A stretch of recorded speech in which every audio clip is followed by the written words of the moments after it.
And then we left, and we had escaped. And it was kind of miraculous. We didn't think we were gonna make it, but it was a very, very, very stressful time, and we did though. I just told you to pick up some McDonald's. What happened? It was. Sorry, I I mean, wasn't listening. There Could were you repeat all that? Yeah, there were witches. There was a dust storm. We went back in time. Right down the street. I know it was crazy. I don't even. It was just there. There were jesters. At some point, there were like 8 million lobsters falling from the sky. It was nuts. But we do have the McDonald's you eat the now. pie again? I did eat the pie again. It was God rough. damn it, Adler. Yeah, sorry. Sorry. Everybody. I know. It was for everybody. I know. We could have all shared the good pie. That good pie. I like pie. Oh boy. Joe, my friend. Speaking of boy, it's your turn to do the intro. Yep, I just realized. Hi, welcome everyone. Welcome to Roll for Initiative, this furry D&D group of misfits. We'll start up with some introductions, and we'll get a little recap after that, right? Yeah. Beeb? Yeah. Oh, me. Hi, everybody. I am currently in the middle of a windstorm, but I am your bird dungeon master, Beeb the Robin. So right as we were about to get started, my internet cut out because it's so windy here. So hopefully it's not going to happen mid-session. Crossing my fingers real hard, but that's what we're working for. So if you hear like weird noises in the background coming from me, that's just a wind knocking shit around. Or Maroka going, wind tunnel! Sure. There's Beeb. Oh, And the next question we of got- no, stop. The question of the day. Okay, question of the day. Is, what is your favorite kitchen appliance? What? Okay. I've been thinking about this I'm- one for a week. Really? Uh-huh. I know. Okay, my Appliance? favorite kitchen appliance. I mean, like I can't go wrong with my oven because I like baking. There you but go. I'm gonna say, that's not gonna be my answer. My answer is gonna be my big ass crock pot. Oh.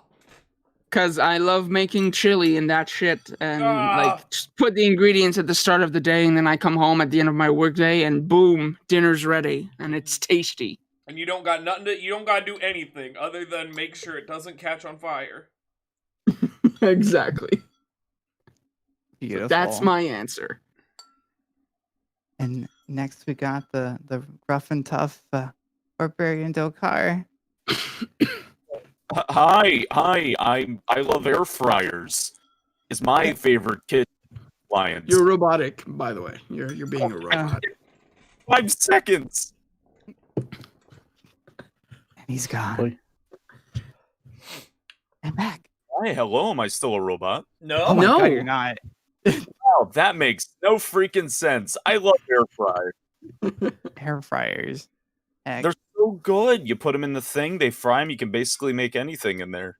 like crispy air. Is that what we're getting at? Yeah, Ew. like you could throw onion rings in there, and it'll air fry it. crispy. You can make cakes in there. You can do anything really. It's like a tiny oven, but it's not. Gasp. Oh, Lovely. I'm also spacing. I do things. I'm Dokar. I hit with axes.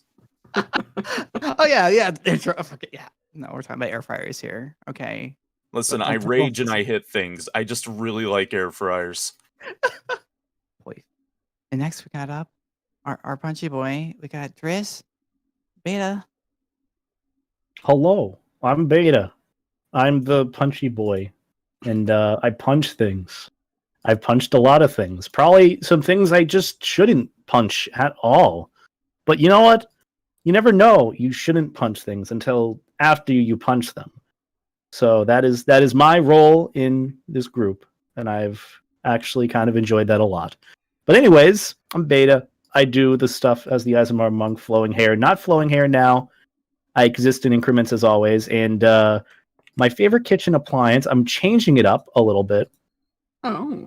My favorite kitchen appliance isn't because it's a kitchen appliance, but I will explain why. The NutriBullet, the little like bullet blender thing, reason why I love it is because you can literally put water in it and it will eventually blow up. Oh. Like those things just explode for no reason, and it's all because of like it's blending it too fast. It blends it too good. And it's actually, I shouldn't be talking about that because, you know, there are like lawsuits with it and people have actually gotten like hurt from it. But I just love the concept of you could just like, it's kind of like a washing machine. Like it just destroys itself with time. Like if you throw something heavy in it, it will destroy itself. But with the NutriBullet, you just throw water in it and it'll just explode. I've never seen something that has a purpose that's so useless besides an actual useless box. And I've seen those videos too much. Anyway, sorry. I had an ADHD tangent. Hope you're all doing well. Sounds Great. tasty. Or exploding. And heck, next up we got our 4-year-old Itchy. Hi, I'm Itchy. I'm 4. But Eric Cockroach age more rapidly, so I'm like at least 24 in bird years. I'm actually, my real person name is Adler, and that's not even true, because my real person name isn't even Adler. Wow, what a weird life I lead. I play a bird character who plays a bird character. Never thought about that until right now. I kind of hate it. And my favorite kitchen appliance is toaster oven. Because I got a good one. I in my home. And... I do too. I love my toaster oven. I feel the same way about my toaster oven as Dokar feels about their air fryer, or Spacey feels about the air fryer. Because here's the thing with the toaster oven. Real toaster can do one thing, and it is make toast. And toaster oven can do like more than one thing, like heat up nuggets and make things hot again. It's like a microwave, but not moist. Yeah, but also slow. Yeah. It's got 2 layers, right? There's Yeah. just 2 layers. Yeah, you put so like Blazon's family never had a toaster oven, and like I showed up and I'm like, oh man, I just want to heat up some of the. I want to put this like I wanted to put a brownie. Like I had like a brownie that his mom made. I was like, I want to heat this. Sorry, I'm going on a big tangent. But they didn't have a toaster oven. Okay. And I was like, how am I supposed to shove this brownie in a toaster? They're like, put it in the microwave. I'm like, no, ew, no. Everything's gonna be moist and hot and gross and wet. No. The end. Cool. See, So this is why I love tangents. Oh. And Adler, we need to vibe at some point. Toaster Can I just oven say? I agree. Toaster oven is for dry things. Microwave is for wet things, like soup. Yep. Yeah. Yes. Yeah, that's Can't right. put soup in the toaster oven. I mean, you could, but I mean, You shouldn't. You can put it in air fryer. Wait, have you tried boiling the brownie? What? I don't know. Just to Explain. make sure if it works better than the toaster. Explain yourself. I don't know. I'm just throwing some ideas out there. I'm just thinking of boiling brownies, but hey. That's fucking nasty. Turn to chocolate milk water. that sounds good. It's like Nesquik and water. Ew. Someone's about to throw up. Who was I'm dying over All here. right. You know, every Sunday I wake up and I'm like, I need to feel better about my own ADHD. And I just sit here and I listen. And I'm like, I feel better about myself. Thank you. I love you. I'm sorry. Well, next. This is a good start, guys. Yes. This is how it goes. I feel this is pretty normal. Look, and everyone over here was like, haha, what is this stupid kitchen appliance bull crap? And here we are. It's the best question of the week. You're not wrong. I'll give you credit for that, Itchy. Kitchens are fun. All right, let's see. Next we got with the cat with the tack, like sticky tack. We got Trips. No real stucky tack. It's just tack. I'm Keith or Trips the Tabaxi Rogue, and the only kitchen appliance that matters stands up on a metaphorical table that in every household is the rice cooker. Oh I knew yes, you'd say you're that. right. I so know you'd say that. I I mean, knew it's very that true, too. but yeah. It is very true. I felt that coming. Oh yeah. Every essence of my what I being expected. is the rice cooker, and the next one is my new hot pot induction stove. That's the next best one. Mhm. Ooh, fancy. I've been doing hot pot at home, and I just had hot pot yesterday at a friend's house. Though right now we're gonna go back into lockdown Tuesday. But yeah, it's hot pot. It's so good at home. It's so much cheaper, and you can make your own. You can bring your own meats. So much cheaper. I love bringing my own meats. Boo. What? It's What? your- It's your- good your- because it can good cuts.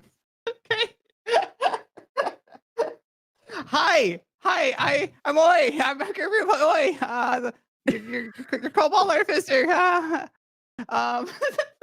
My appliance. I mean, does my espresso machine count? Yeah.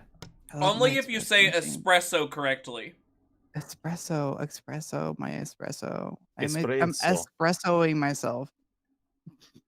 Okay, I'll give it to you this once.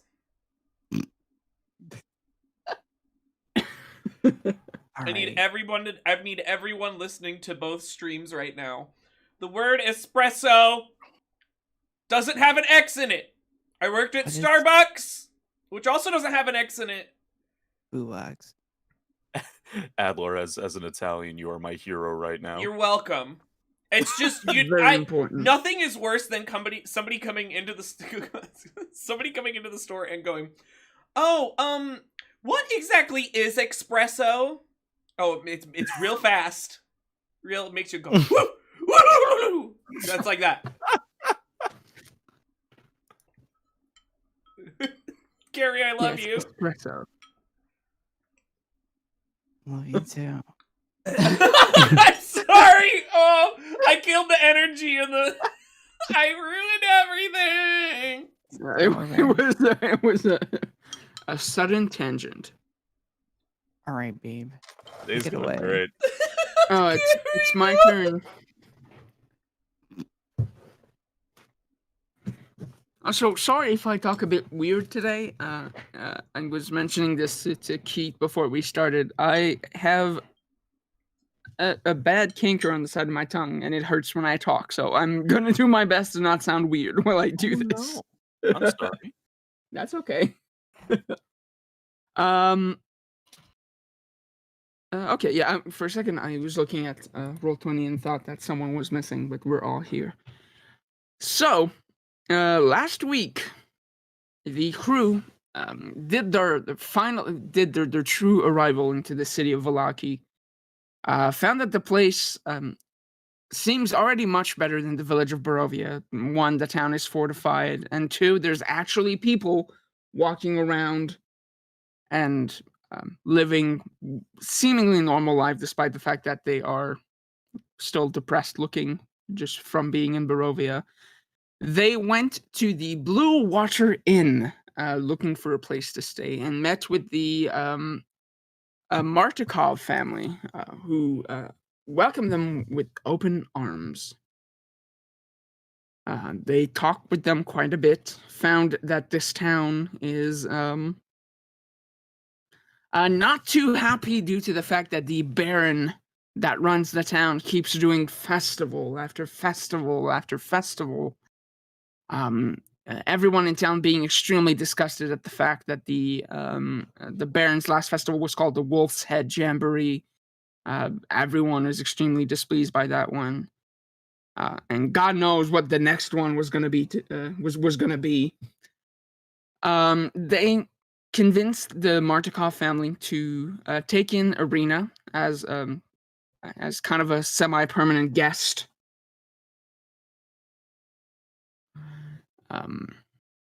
To everyone's relief. And then they spent some time exploring the town. A group went to a wonderful toy store called Blinsky Toys and met with Gadolf Blinsky, a wacky toy maker. who made a request of them to find this animated construct puppet for him, made by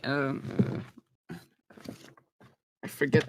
I know the last name is Weirg, but I forget the full name of that character. So I'll get you that in a second.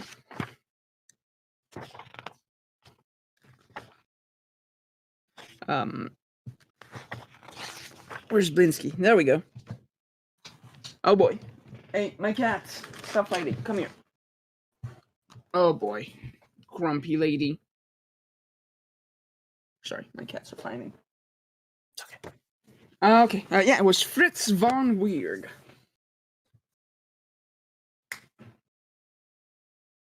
The other thing that happened is that they noticed that one of the items available for sale was a doll that looked, well, it wasn't available for sale. One of the items on the shelf was a doll that looked exactly like Arena.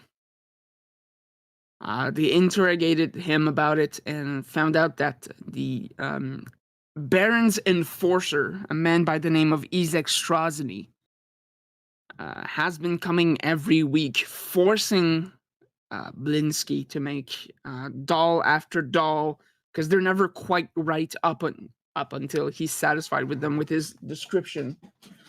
And it seems like he's been requesting for some reason for dolls of Arena. The other thing that happened was that Trips went to the mansion of a lady named Lady Voctor and her many children and her unfortunately dead husband. They had kind of a tense conversation where she explained that she believes that Strahd is not a bad man and needs to, that can be reasoned with, calling him essentially a bad landlord. Something that Trips took quite an interest to, especially the fact that she wants to overthrow the current Baron so that she can take his place. Everyone regrouped at the inn, kind of exchanged information, and the following day, they, if I recall, the following day, part of the group was going to the town square to see, to find this mysterious carnival that's apparently in town. And it ended with them spotting Izek Strozny and some of his guards as they were hammering new signs, telling everyone of the new festival, the Festival of the Blazing Sun. As far as I know, that's everything that happened last time.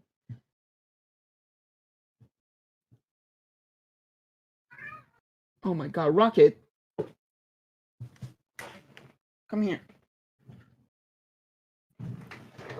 Wow. Yeah, sorry. He's being a poop. That's right, I said it. Being a whole poop. He's being a whole poop. So who was heading to the town square? I know Itchy was one of them. I think I was. I think it was me and Dokar. I don't think everybody was. Maybe. What did Oy and Dristra? I think Oy and Dristra nearby. I don't know. I don't know. I'm busy tinkering. Yeah, he's busy. Yeah. Oh right. Oh right, yes, that's right. One of the things that I forgot to mention in the recap is that they decided that they were gonna enchant the arena doll that Itchy stole in order to turn into a homunculus that could spy on Izek for them and see what's going on with that crazy person. So Did we have... I can't remember if we had an arena. I feel like we did. But... Arena's still with us, yeah. Yeah. I mean, like, was she with us in the square? No, she waited outside of Blinsky stuff, right? yeah, well, that was during the Blinsky stuff, and then everyone went back to the inn, and we're kind of the day after that. Okay. Why does my brain not remember that at all?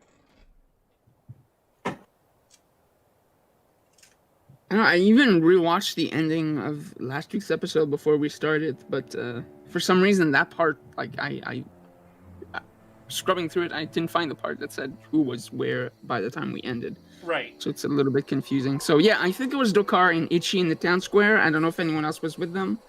They got that big arm. Maybe Juris? I think I might have been just following with them. Following. I mean, along. looking at the map, it seems like Dokar and Trips are still at the inn, and you're with Arena outside, and Ichi's the only one in the town square. But that could just be something else. I think I really don't know where it was. I'm going to be quite honest. I think I was just following people around, as far as I know. Right. I'm gonna go wandering. Recontextualize.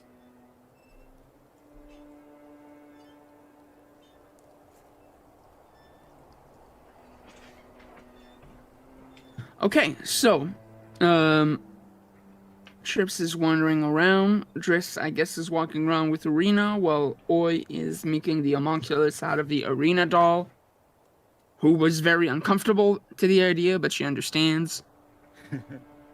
And yeah, Ichi and Dokar, you are in the town square. I'll re-describe the area. The shops and homes that enclose the town square are decorated with limp, tattered garlands and painted wooden boxes filled with tiny dead flowers. At the north end of the square stands a row of stocks locked in which are several men, women, and children wearing crude, plaster donkey heads. In the center of the square, peasants in patchwork clothes eye you suspiciously as they use cups and vases to draw water from a crumbling stone fountain in the center.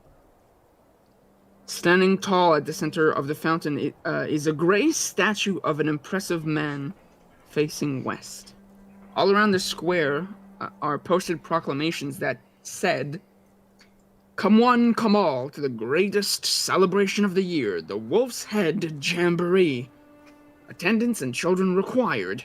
Pikes will be provided. All will be well. Signed, the Baron." Which was that festival that everyone found extremely disgusting, and no one was happy about that.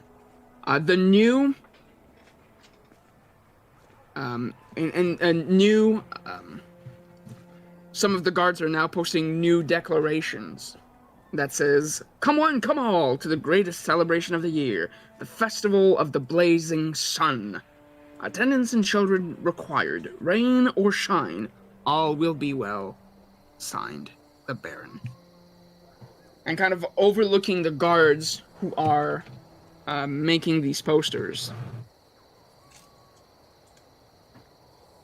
is Izek Strozny, the tall, bald man wearing a long cloak with fur shoulder pads and collar, holding a giant ask. And the other, one of his arms, which is the thing that really captured your attention, was that his arm was enlarged and demonic. I'll show the picture again if you've forgotten what this beautiful man looks like. So beautiful. So pretty. Face only mama love. Who is she? She? I feel like he's gonna headbutt me in half. Is his arm kind of like the one guy's arm from Princess Mononoke? Oh, Did that have like... not exactly. I would say it's more like... kind of like a... like what you would think a demonic arm looks like. It's like red and okay. clawed. It doesn't You can look kinda like see it in the infected picture. almost. Okay. You can kind of see it in the picture. The whole picture is purple, but you can kind of see it on the left side of the picture, his big, weird arm. so he's like Big, an anime. jerky arm. Yeah, I was just saying. He's an Oh, anime. he's super anime, but not the fun kind. Oh no. You know, Dokar, hearing about the previous festival, I don't really want to know what the Blazing Sun is. Yeah, not to mention they said we need to have a what is a child accompaniment. We don't really have Oi with us. I don't want to be whatever's going off the people in the stocks over there. Got to be real with you. Right. No, yeah, totally. Do you see this guy? Do you think this is our guy? Do we know that this is our guy? Yeah. Okay. He's got a big arm. The monkey. Yeah, some of the people that have mentioned Isaac to you before mentioned that one of the most noticeable characteristic about the man is his demonic-looking arm. And he's just watching over everything, right? Yeah. Yeah. It's kind of like when he showed up, he kind of started ordering people around, like, you go put the signs over there, you over there. Well, He kind of just had this scowl kind of permanently fixed on his face.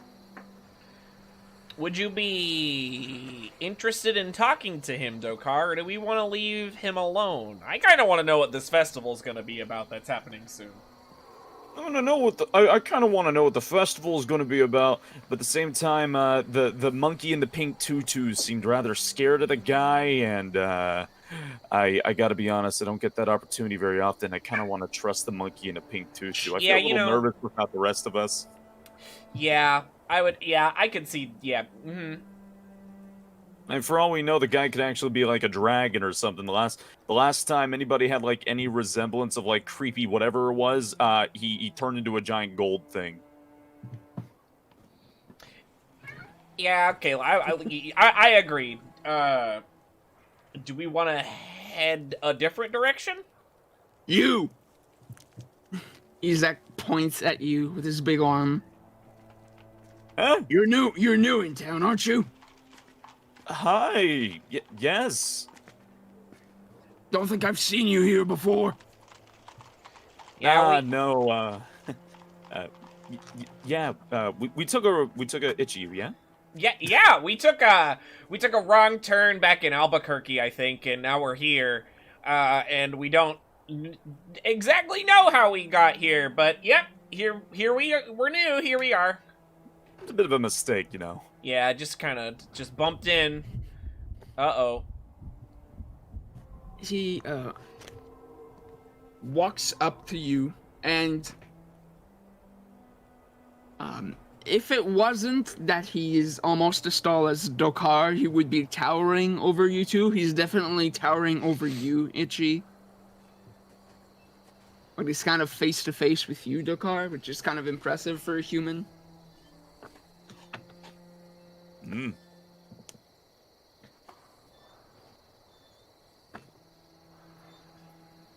The scowl on his face, just, like never flinching. I had heard that some people arrived in town. News travel fast around here, and I know everything. Where are your other traveling companions? Well, one of them is I don't know where, and then the other two, I don't even think they know where they're at. I honestly don't know. We get lost a lot. Yeah, quite we often, get lost. It's actually. very, very sad.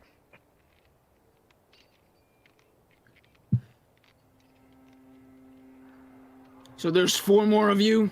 I heard a group of 6 people arrived. The guards told me. Yes. More like 7, give or take. Oh yeah, the one's kind of. Are they a person? I don't know. Don't look into its eyes. Nah, no. Don't look into its eyes.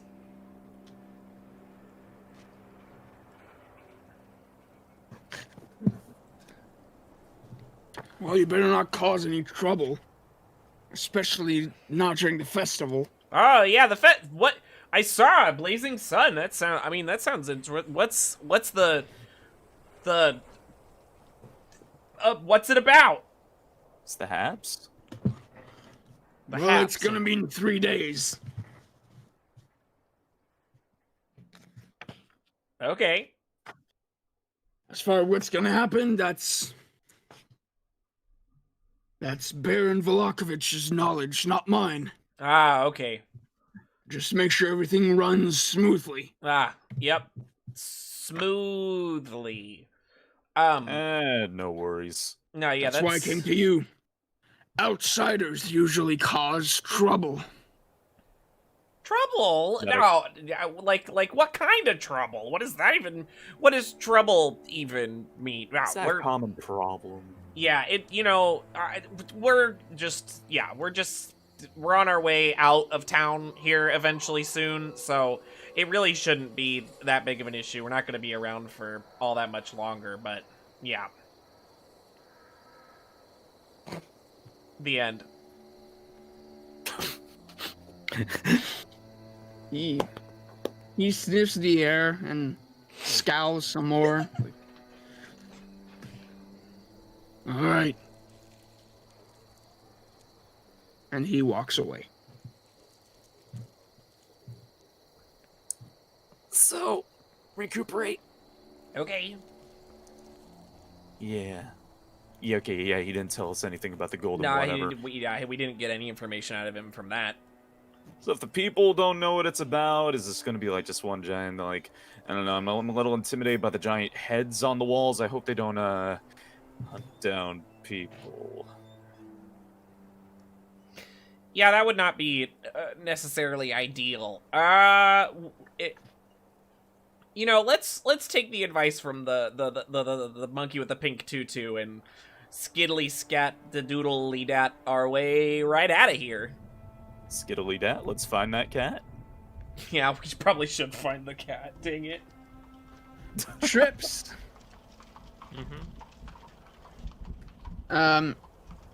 Before talking about that building that you're now standing in front of, because I see you kind of zeroed in on that building.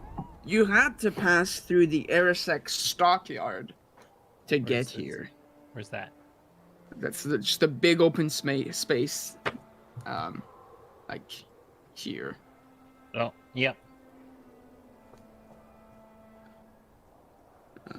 This large stockyard has several locked sheds along its periphery and lies adjacent to a roomy warehouse. A wooden sign above the front gate reads, Arisek Stockyard. Parked at the south end of the stockyard is a sturdy carnival wagon, its colorful paint peeling off. Faded lettering on its side spells out the words Rictavio's Carnival of Wonders. A heavy padlock secures the back door. But you approach a building to the side of the stockyard. This uninviting shop is 2 stories tall and has a sign shaped like a coffin above the front door. All of the window shutters are closed up tight, and a deathly silence surrounds the establishment.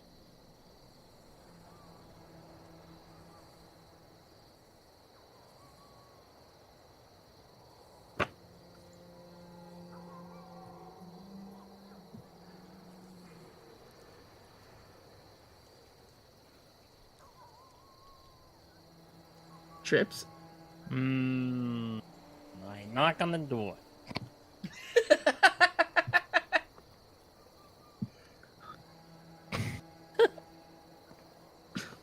Okay. It's an uninviting shop, right? Yeah.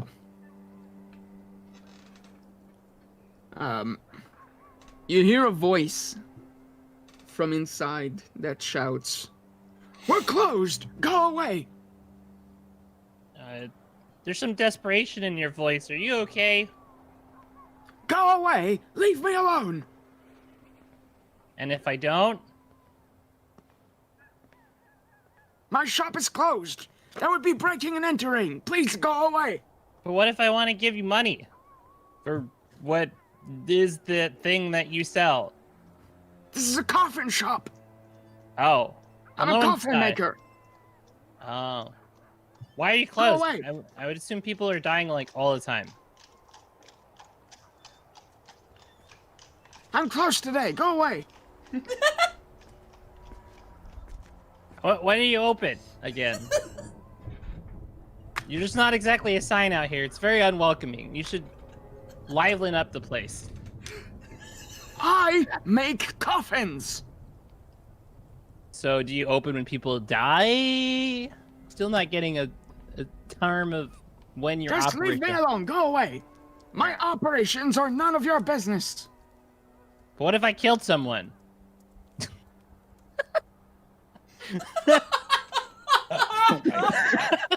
Wow. Okay. I did not expect that. I really want this to be the podcast now. It's just Beeb being a grumpy old man and keep trying so hard to have a conversation. It makes me very happy.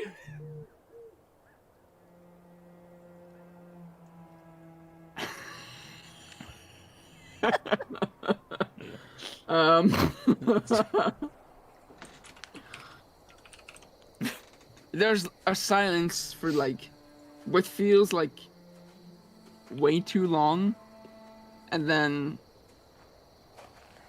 go tell the guards, not me. Okay. Well, I didn't kill anybody, but there's a dead person that I wanted to put in a coffin at some point. So I'm just, preemptively looking into those things. Just go away. I'm closed.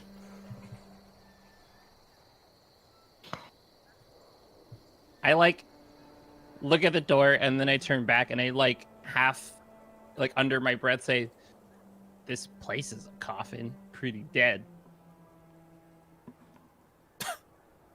And then I walk away. Okay. You walk away. Last time I wandered they invited me for tea. This one's not very nice, so.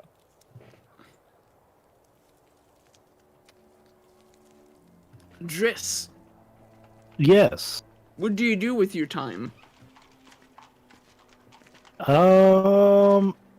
Not really sure. I'm just walking with Allison here, and that's about it. Arena.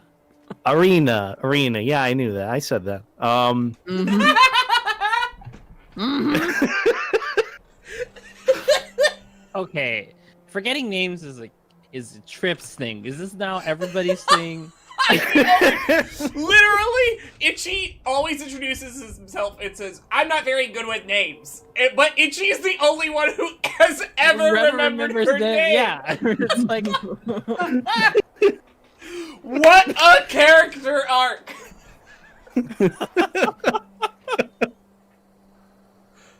I honestly don't know what I do. I don't know where I go. I know that there's one mission on my mind. Maybe actually two other side ones, but probably a main one. Actually, never mind. I had some galaxy brain theory, but I'm not going to share it. So my main I guess thought, at least with Driss, is to figure out how to save my soul. Okay. Even though we are in. Oops, sorry. If that's what you have in mind, as you wander through the town, you realize that on the western outskirt of the town, there is a church. Does Ariana Grande follow me there, or is it just me? Yeah, she'll walk with you. Okay. So I guess I'll eat myself. Hey, Arena, do you happen to have any questions for me? I know we haven't talked. I know you've talked to literally everyone else here, and you have some certain opinions of us. So I thought, hey, if you have any questions for me or concerns. Well, is your group always like this? Well, I'll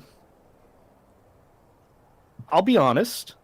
Yes, but also yes. They mean well. Trust me. It may not seem like we've survived that long, but trust me, we've been through a lot more than you think. I mean, take it from me.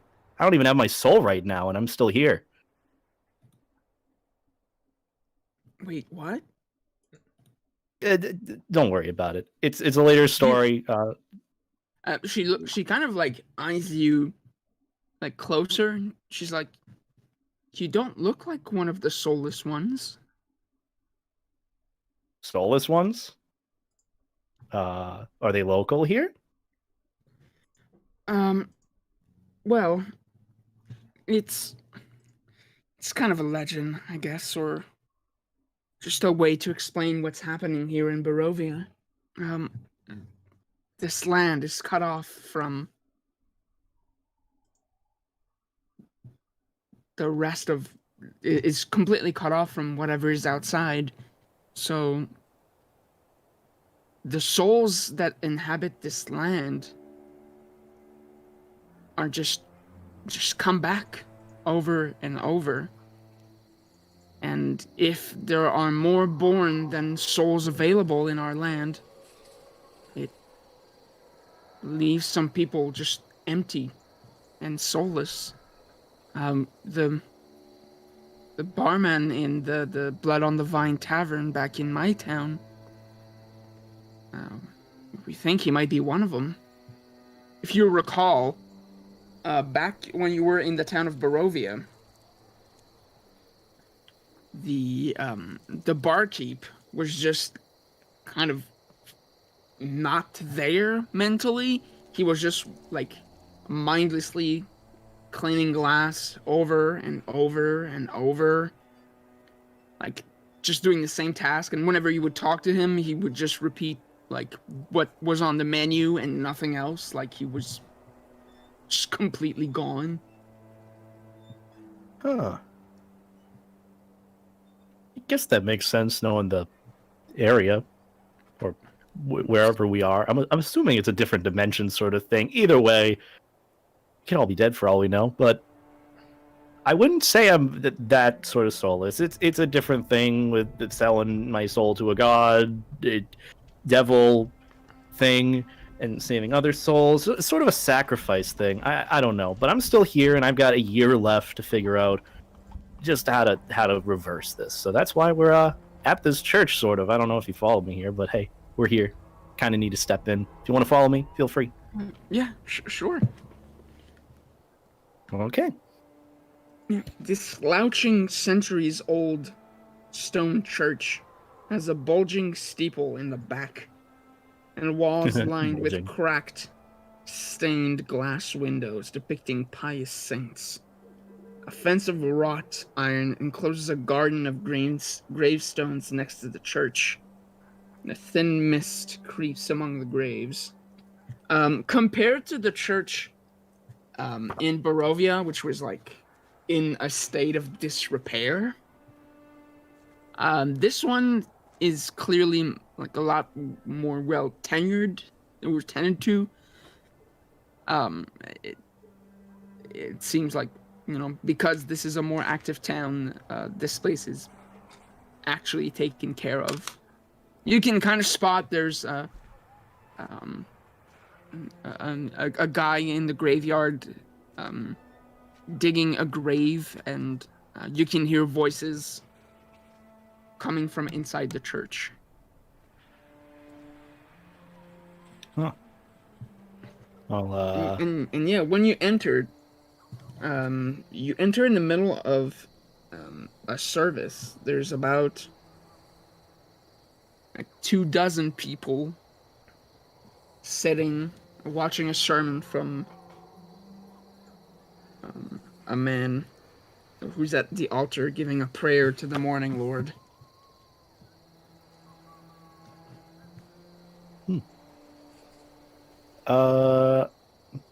Kind of just step in and kind of just join the service forever, as long as it is. My plan is just to talk to the, I'm assuming, priest or father there. Yeah. Yes. Yeah. You sit down and you listen to the prayers. They're they're ones you're somewhat familiar to, like we mentioned before. The Morning Lord is this ancient, almost forgotten old name for Lathander, the god that was worshipped at the monastery that you grew up in. So these are old prayers that you read in books a long time ago. So you're almost able to follow along and kind of recite the prayers with the rest of the crowd in those moments of call and responses.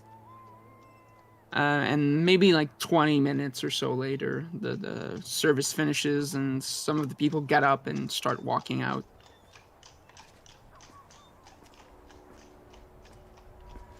Okay. With that, when, of course, the father priest is not busy, I go up and ask, "Hey, I'm sort of new here.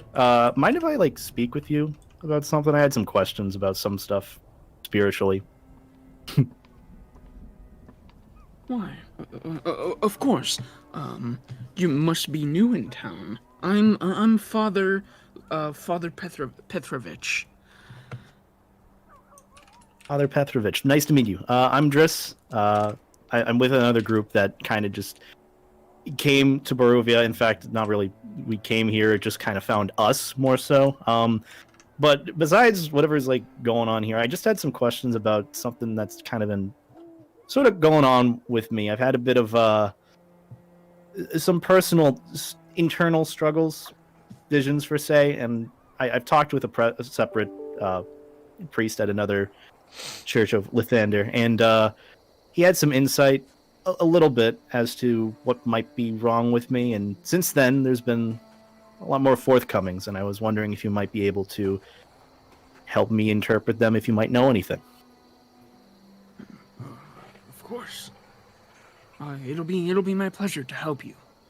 Now come, let's have a seat. And he goes to sit down on one of the pews and kind of pats the space next to him to invite you to sit down next to him. All right.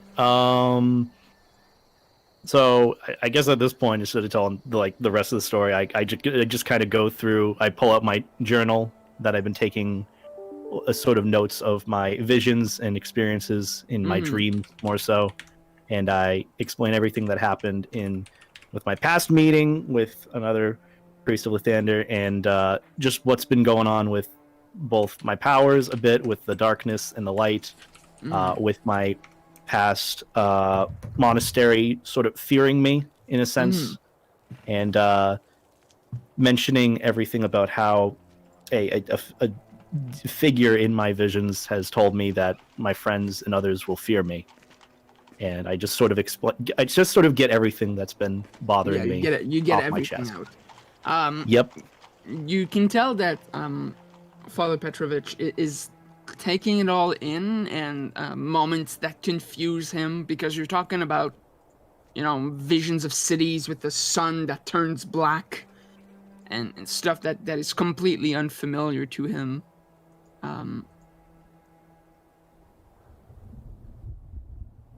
But he takes a moment to take all that information in, and kind of a look of like, kind of an apologetic look washes over his face, and he says, I'm really sorry. I wish there was more I could tell you. You find yourself in an extremely difficult situation. And I don't have the information to help you. However, I know somewhere that might. Far, far west of here is another town called Kresk. There you will find the Abbey of St. Markovia. The abbot there is far more knowledgeable than I am, and he may be able to provide the help that you seek. All right. Kresk, the Abbey of St. Markovia. And I'll look out for... Who was it again? The abbot. The abbot. Okay. Got I it. forget his name. Most people just refer to him as the abbot anyway. Perfect. I think that's honestly all I should need for at least taking it somewhere. I appreciate the help, even if you didn't know having some weight he helps. places a hand on your shoulder and he says, I'm happy to have provided you with some information, but I would be in need of some help if you could help me. Oh, sure. I mean, my friends are off doing God knows what, so I've got some time to kill, I think. Right, Arena? She just I don't know if she's still nods. Yeah, she's kind of standing not too far because she doesn't want to intrude on what you're doing here. But when you turn to her to ask her that, she just nods. He says, well, until recently, this place here was hallowed ground, protected by the bones of a saint named Saint Andros. However, the bones were sealed in a crypt beneath the church's main altar. But now, this place is at risk because someone broke into the crypt a few nights ago and stole these sacred bones. Until recently, I was the only one who knew about them. But now they're gone. If you could help me trying to find these sacred bones, I would be in your debt. I see. So you sure you're the only one that knows about these sacred bones? He takes a moment to think about it, and he says, well, I recall mentioning them to Yeska over a month ago. He's my young little altar boy. He's been quite frightful lately, afraid of the Devil's Strahd, and I told him that these lands were protected thanks to the presence of these sacred bones. Mm-hmm. See. After the bones were stolen, I did ask him if he told someone else about the bone. He said yes, but he wouldn't divulge the name.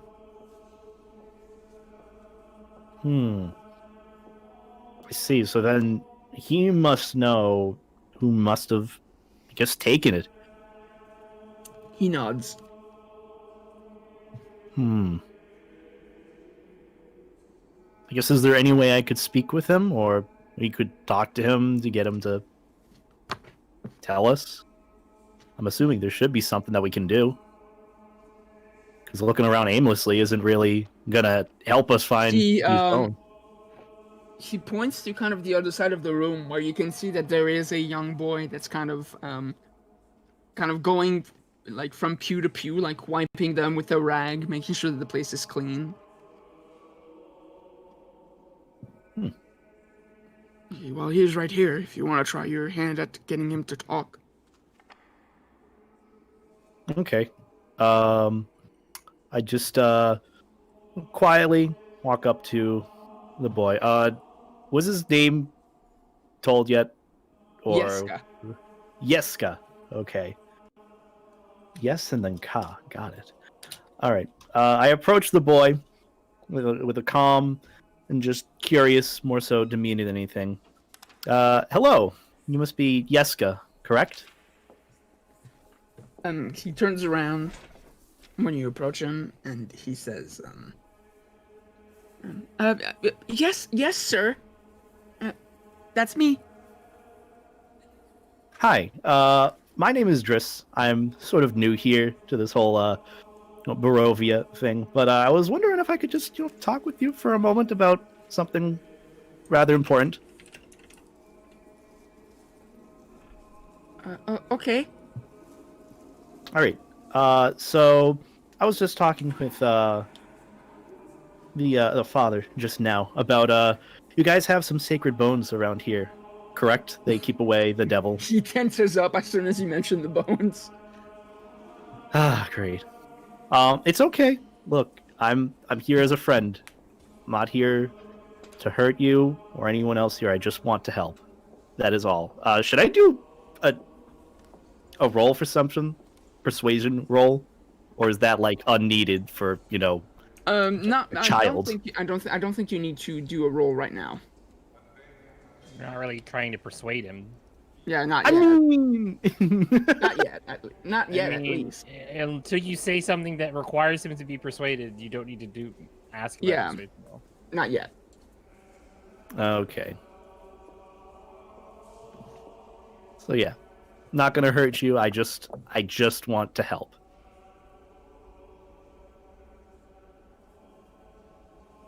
Okay. Well, what do you want to know? Just gonna make this simple. I just want to know who you told about the existence of those bones. Now make a persuasion check. Okay. That is. I'm doing my best here, I think. You're doing great, sweetie. You're doing. Thanks, Mom. Oh boy. Whew. Didn't need that. 6. 6. Well, it's a good thing child are easily impressionable. Because the DC was 5, so you had a total of 6. So Yes! I'm so glad that you persuaded a child. Look, if we're this far into a campaign and I can't persuade a child, we're in deep shit, okay? And you don't have a soul, or it's you still have your soul, by the way. You're just I mean, it's just pending Yeah, being taken. You're it's not still in stolen. you. It's just not look, yours look, right look, now. look. When you have debt, do you really have money? Yes. What'd you just ask? I mean, I Well, get what you're trying to say, but right I'm now try- your I'm soul is trying. still in your body. Yeah, it's like you haven't paid the debt yet, so the analogy doesn't work. I mean, I get it. I understand. I guess it's not the best analogy to use in this world where there's actually soulless people. Either way, I'll keep that in mind. You haven't paid your debt yet, so you still have your soul. Hmm. The kid says, yeah, I did tell someone. I told the groundskeeper, Milivaj. Milivaj, huh?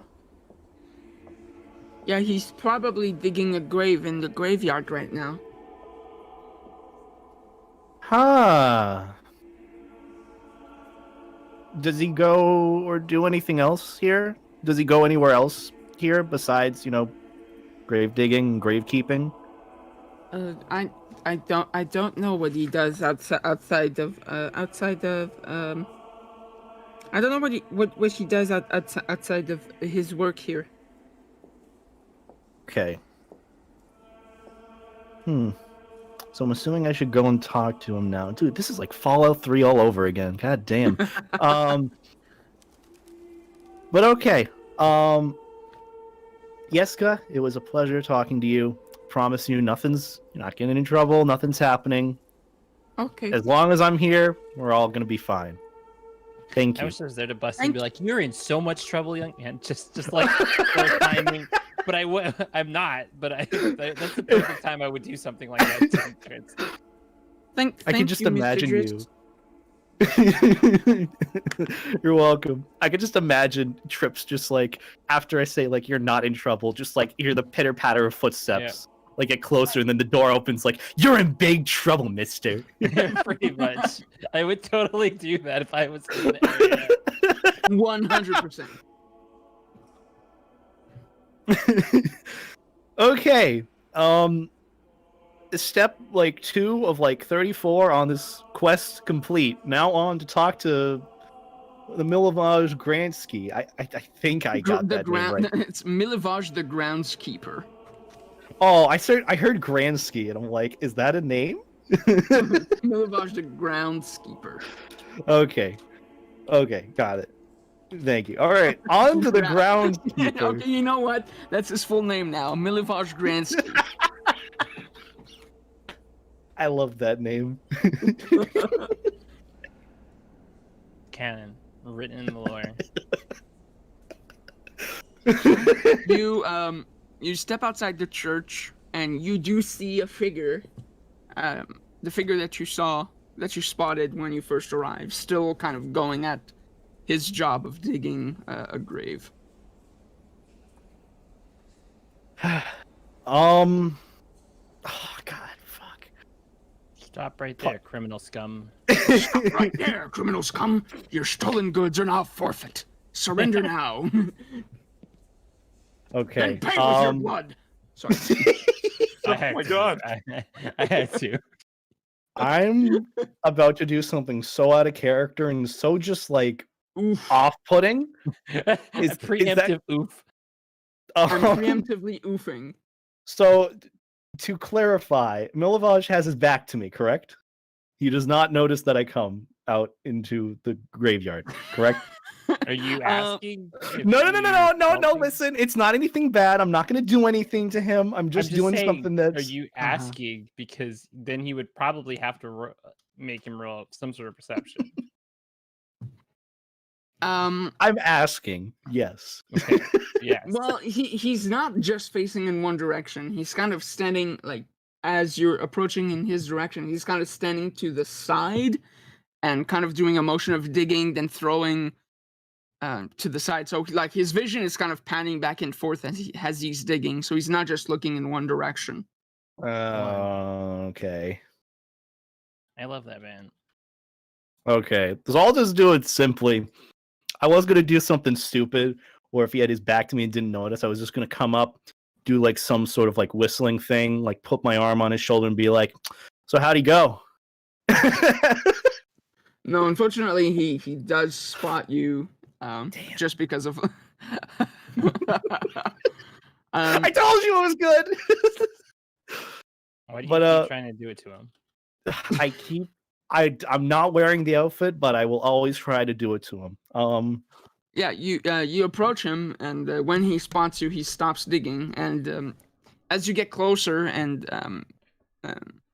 your vision is more clear because of the mists, you can see that he's kind of a handsome-looking young man with mid-length dark hair, and we do have a picture of what he looks like. Oh damn! There's that boy. Please gotta hit on him, subscribe for our too. listening viewers. Well, I just did. I literally just described him as a handsome young man with mid-length dark hair. He's no 3 strings, but I can maybe make things work. Wow. Well, I had to say it, okay?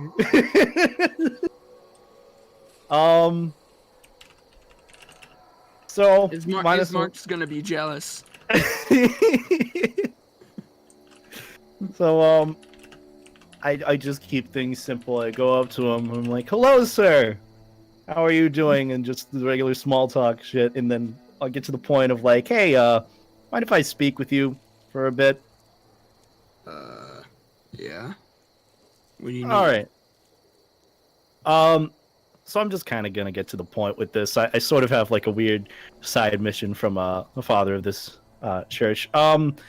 Supposedly there are some, I guess, sacred bones that might be used to, I guess, ward off, the devil of this land. It's no secret here. And they apparently went, missing.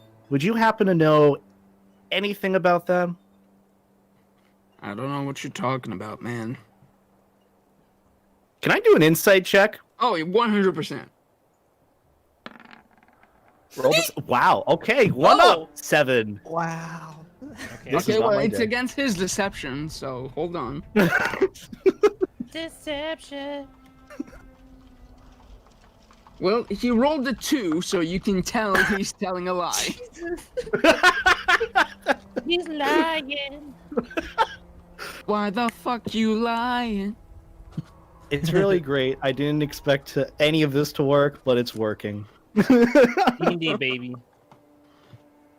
All right, so I become a bit more, I guess, stern and serious, and I show that I'm not like fucking around with this, and it's just like, look, we already talked to the father, and we talked to Yeska about it. We know you know about those sacred bones. You're the only one that can know about them. So let's just get to the point. Where'd you bring them? Where'd you put them? Are they in that grave?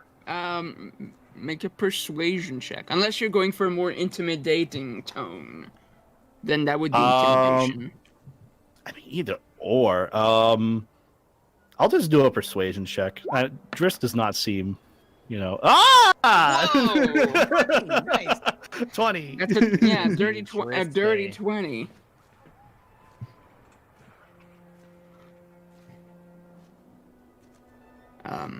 He says, "Yeah, Yeska told me about the bones,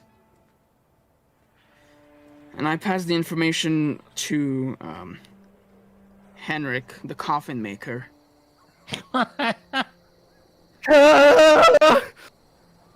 Okay. And so I'm the one who stole them. okay. Well, sort of easy. Please hear me out. Okay. I stole them for Henrik in return for money. My younger sisters and brothers, there's just us, no parents. I'm the only one who can take care of them. This job doesn't pay enough. He offered me something I couldn't refuse. Money.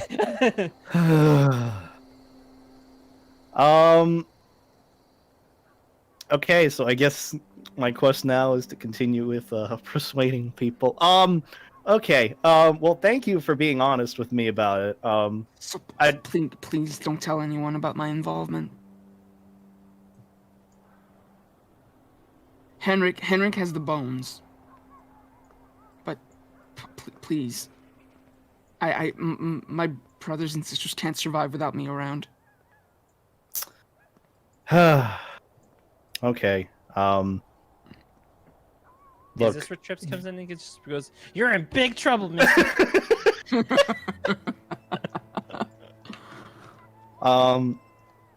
I give a bit of like a sigh and like I rub, my eyes a bit in frustration. I'm like, why? Okay.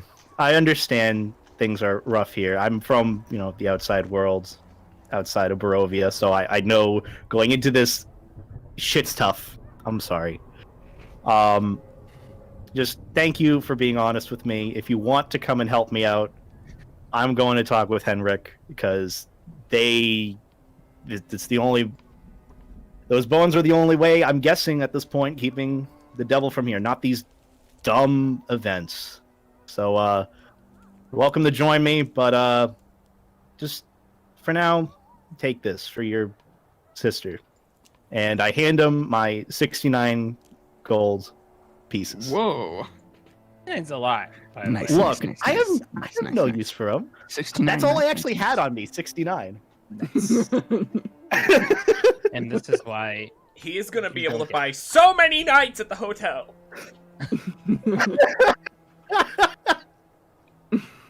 It's the only thing I know what the price of is in this place.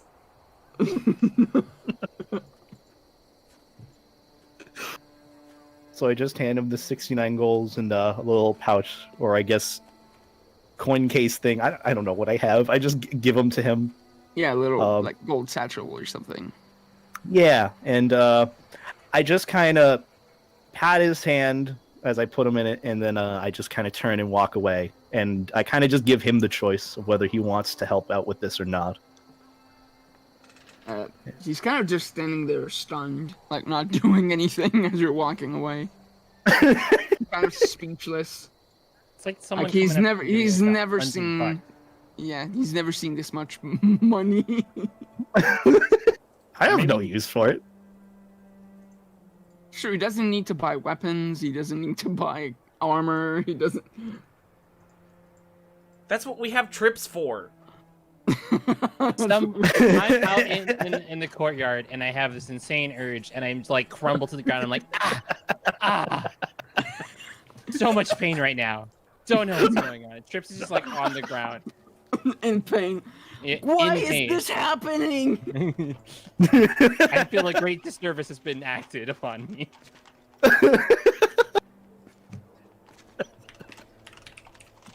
Yeah, this is a shit ton of money you just gave him. I've got like at least 10 times that back out of here. God forbid I get back out of here. So none of it's mine to begin with. So either way, all or nothing, man. I was about to say Okay. you have to get out to even get to that money. It's true. Sure. Okay. But yeah, I just go with it. Okay. Your hearted soul. All right, you leave. Yeah, I just leave with Ashley. God damn it. Ariana, yes, I leave with Ariana. Arena. Ariana!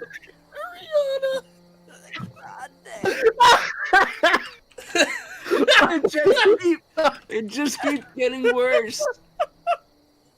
I thought we're adding it was like smooth, and then it's just like completely wrong.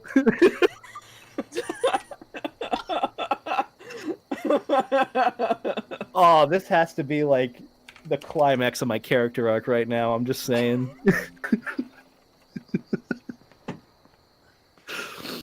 So I leave to I guess go where Trips was to go and see Henrik. Yes, that's a name I remember, but I can't remember Ashlyn.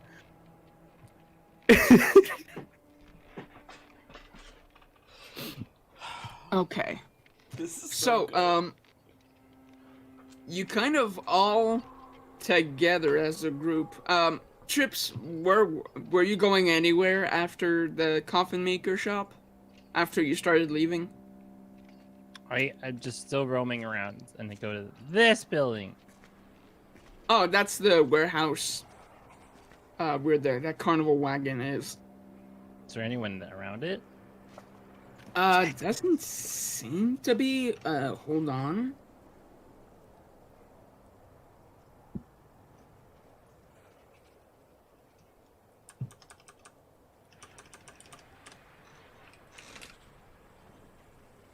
Yeah, there doesn't seem to be anyone around.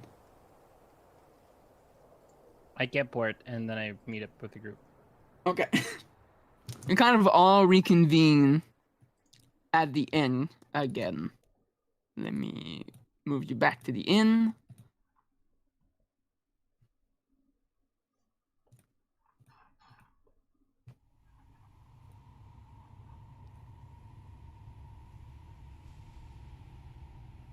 Or you're still in the room making the thing, Tinkering about, yep.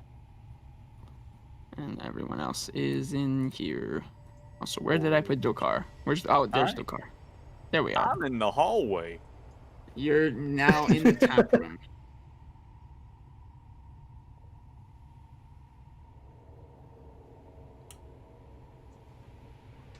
So, Danica, Patrick, got a question for you. Yes, of course. How did, guy, real intimidating, kind of spooky, not just kind of a interesting. How does arm get so big? Do you know anything about that or what that might mean? Aggressive banjo playing.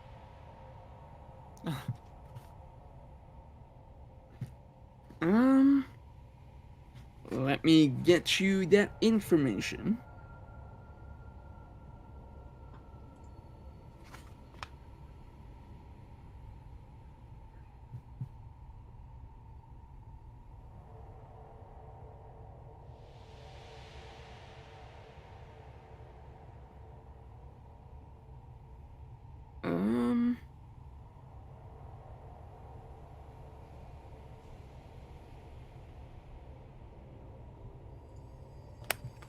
No, unfortunately, I don't know. Okay. That's not exactly helpful, but it's definitely a start. Wine, please. I put a gold piece or silver piece on the counter. Trips, how was your day? I got an old person yelling at me, and then an old person that offered me to tea. Very weird day. What did... I mean, Wait, the that- tea thing. The Oh, tea the thing tea- happened the night prior. Oh, yeah. I had a coffin person yell at me that they were closed, which is weird because like a coffin? Like they were coughing on you? no, that's bad. You should never cough on someone. Cover your mouth. Cover Okay, your face. Wear a yeah. mask. Over the beak? Exactly. Over the beak. No, And the nares. no. Just I was in the storage yard place, and there was a weird person. They saying they were closed. They sounded flustered, so I wonder if they killed someone. But I didn't pry into it. But I also want wine, and I again put wine, please. She laughs and serves you a glass. Yay, wine.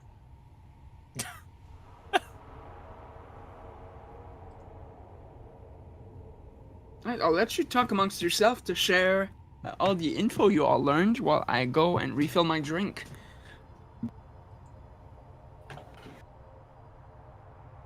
Well, So, I had- Dakar and I learned that the next festival is Fine. Sun. sun related. Also, the guy with the big arm is about as tall as me, and he's got a very big arm. Ooh, are you It's feeling very jealous, big. Dokar? I said almost.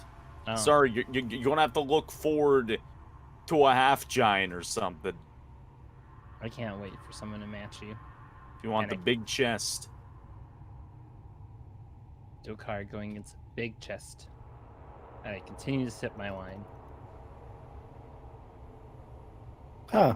Well, good to know that events are happening. Might also be good to know that the events aren't doing jack shit here, because apparently I was at the church. Fun fact, and apparently sacred bones that the Church of the Sun God has been using to keep the devil away, Strahd.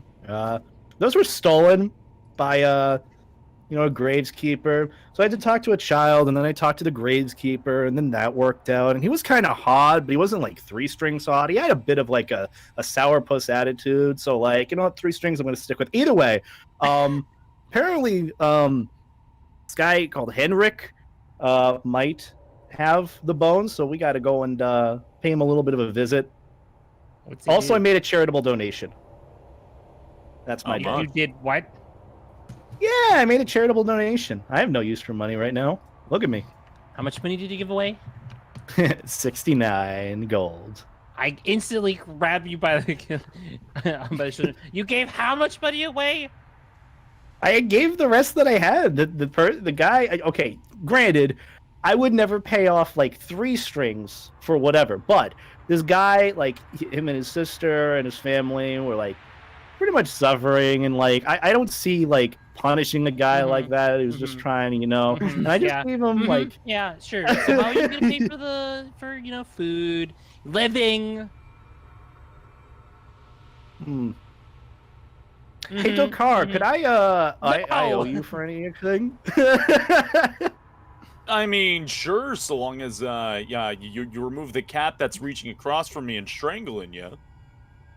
proceeds to Sure. attempt to strangle from across.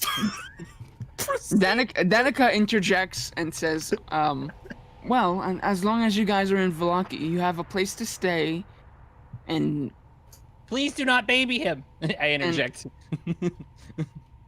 well, I mean, this is for all of you.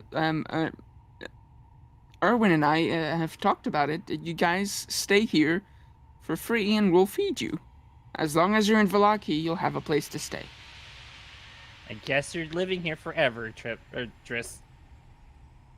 Okay. No, that's not okay. That's not okay. He's coming with us. But we'll pay for his board.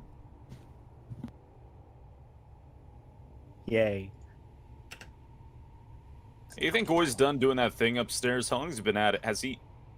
You haven't smelt smoke or anything, have you, Danica? Aside from maybe in the kitchen once, no. Eerily looking upstairs.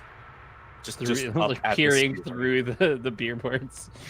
Yeah, like trying to like narrowly like get some sign of Oi up there.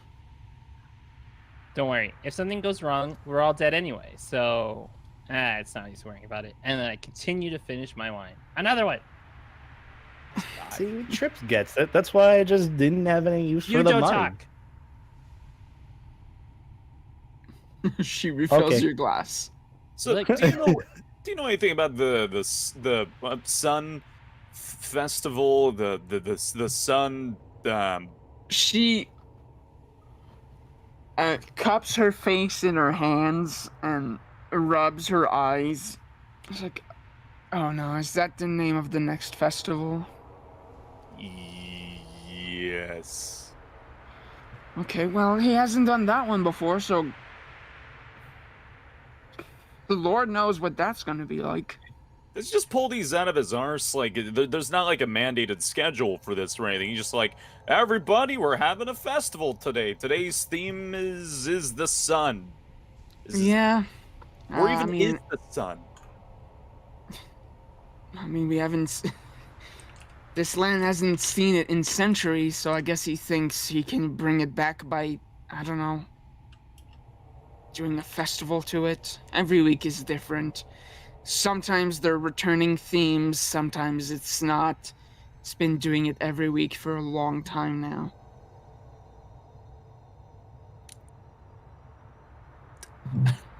Nobody likes them. And like last week, sometimes they get gross. And that's when we really hate them. Ah, right, the wolf thing. It's something nice, like sun, like I don't know, like maybe we'll just walk around with like big pointy heads. You know what? That I wouldn't put it past him. It's most likely gonna be a stupid parade with sun symbols. That doesn't sound so bad. Yeah, sometimes they're okay, but no one likes them anyway. Here's Trip's a lightweight. Huh? Just wondering if Trips is a lightweight. Oh. I mean, it's up to you. You're a thin cat, wouldn't I'd imagine you can't have much alcohol. Just wondering. BMI, body mass index, and all that. You're kind of short, you're kind of really thin. Pretty sure I can squish you through a hole, kind of thing. I just proceed to down my drink. All right. I'm now drunk.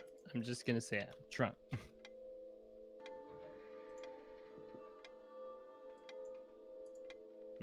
Okay, Trips is tipsy now.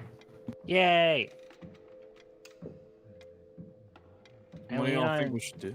the car shoulder, like, it's all a play.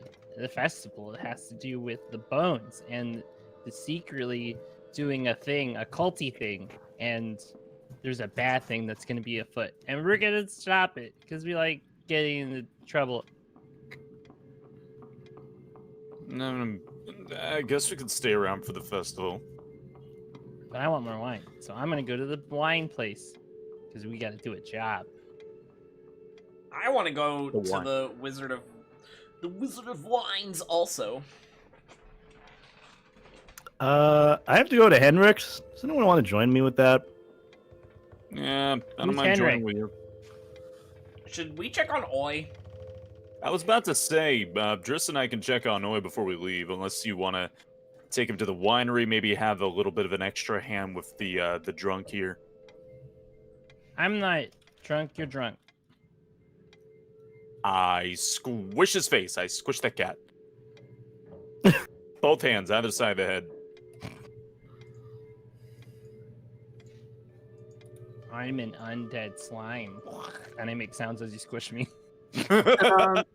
Oi, you finish the preparation. Yes, yes. I've planned it out how it will be, since it's a homunculus. Basically, the form is around its heart being the ruby or whatever gem I have that Trips gave me a while ago. So essentially, it's a four-legged spider with collapsed wings inserted within the limbs of the doll. That was gross. Ooh, that's terrifying. Yeah, Nice. but it's I mean, it concealed. fits the theme of the season, so And it's almost like some Coraline shit right there. I mean, That's what I was what's not exactly gross? gonna Would you say. like to see a picture of my daughter? Oh yeah, this is her dog.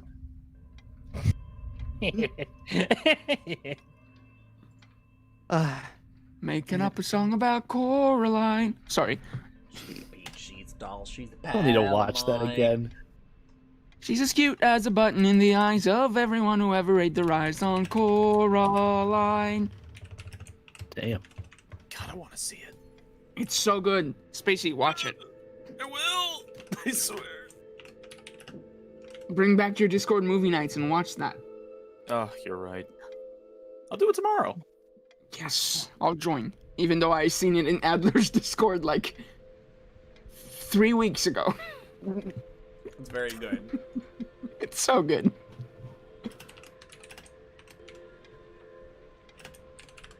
No, hey, oi. Oh, Hi. what is Oh. that? It's just a doll. We should talk probably outside.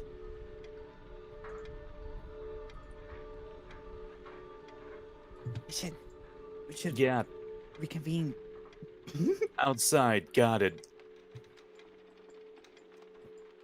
Let me just go. Dun.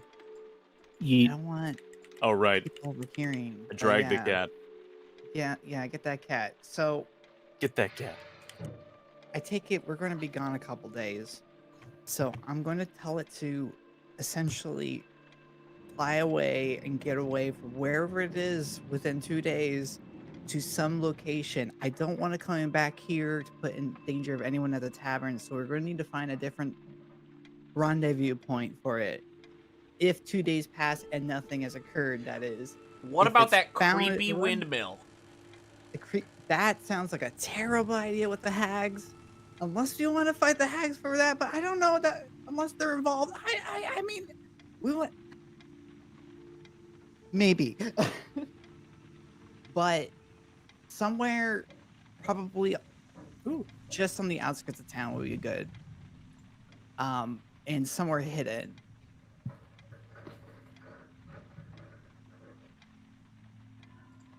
But other than that, if it's found, I'm going to try to have it run back into the same spot. So who knows when that would be. But that's all I can do.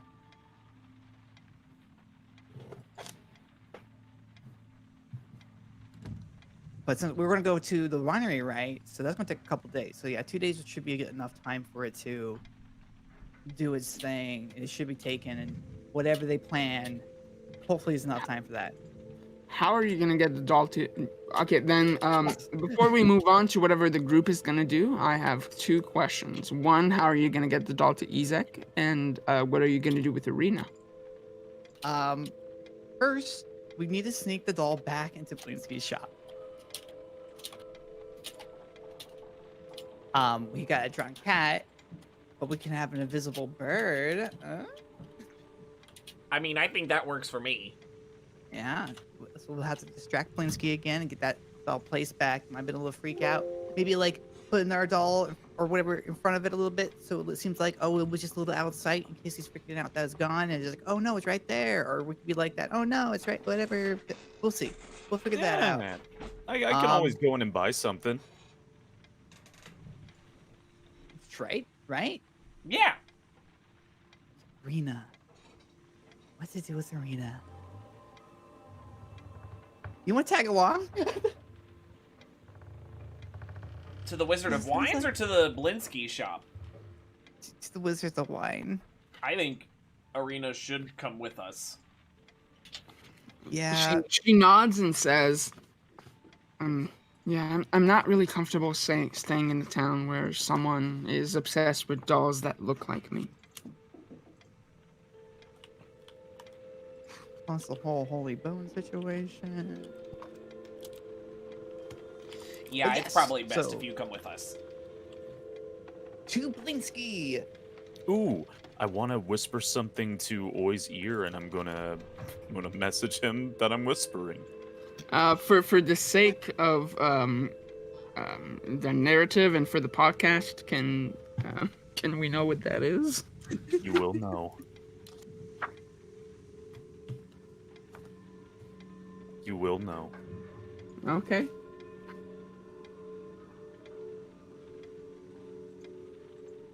Oh my god.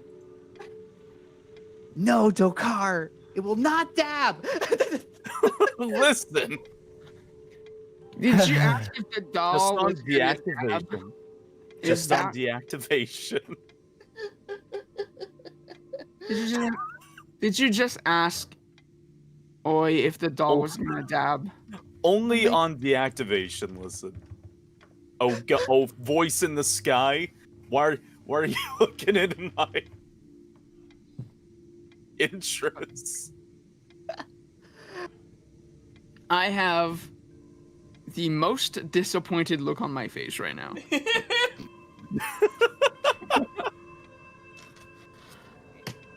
Thanks, Oi. You make God disappointed in me. That makes two.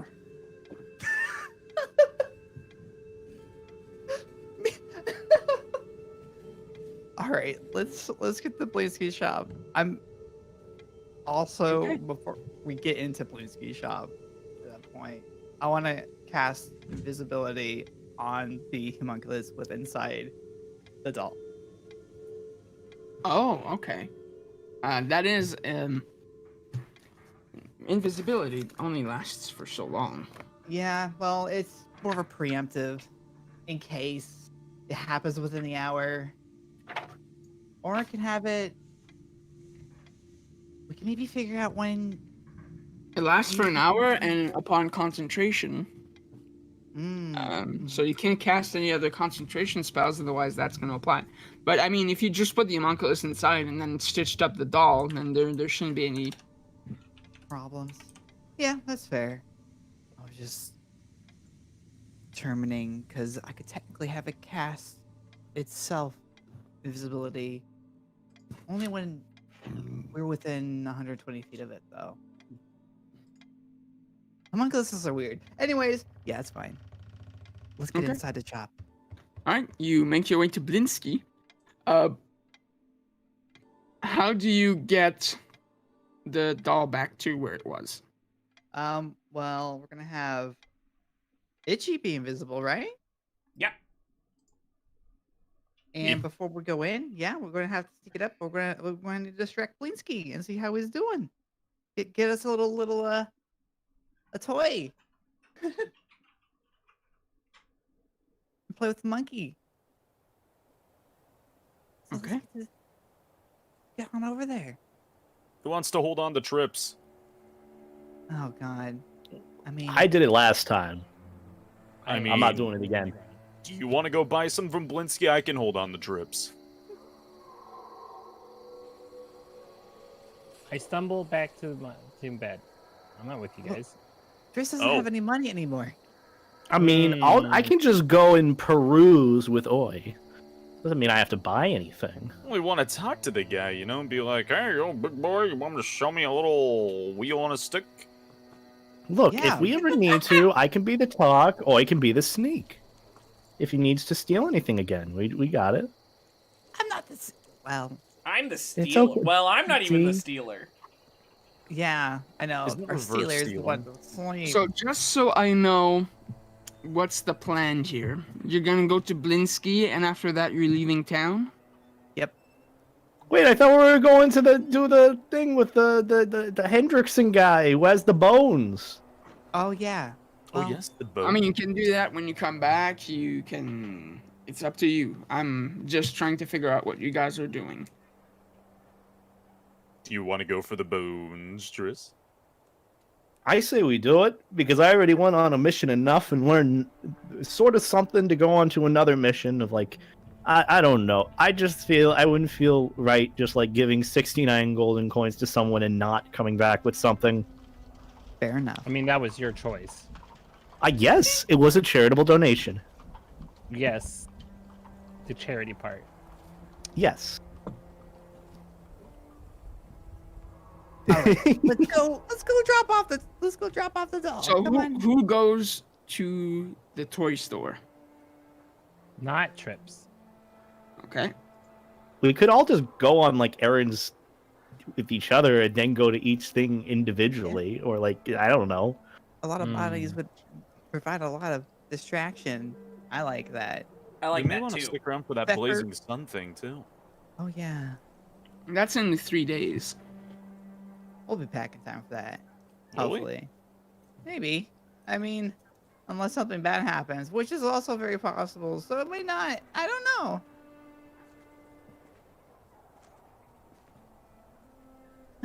We're going to Blinsky's. We are Currently dreaming about pies. going to Blinsky's. We're dropping off the doll. We're going to deal with the sacred bones because I don't want any. We gotta help the town because if we leave, Are you taking Arena with you to Blinsky? No. Rita should probably not be where dolls being, and I don't know, like as creepy in ways. She's watching over me. Yeah.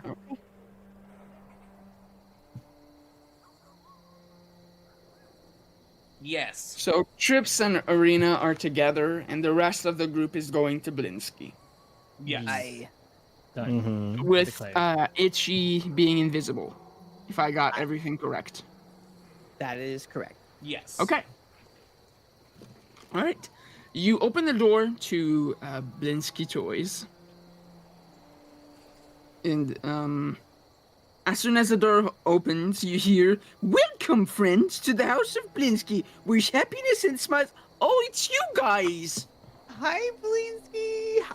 How's your day been? I mean, it's only been an hour or two. And that's been a day. A day? Has it been Yeah, a 'cause day? you were there. You were there the day before. Oh. Hey. Yep. Been a day. How was your night? I hope Blinsky's got some shutties. It was okay. Now tell me though. I'm sorry. Your doll of you isn't ready yet. Oh, don't worry. I still gotta get the clockwork one, but we're just gonna head out of town for a little bit I was here. gonna say, I would have been surprised if you were back already. Oh yeah, no, that would have been a whole feat of its own. But we wanted to. I've been telling some friends about some of the stuff you got here, and While this is wanted going to- on, this weird conversation, I would like to, on an opposite corner of where I'm gonna put the doll, knock something off a shelf. Right. Oh, Make a stealth roll with advantage.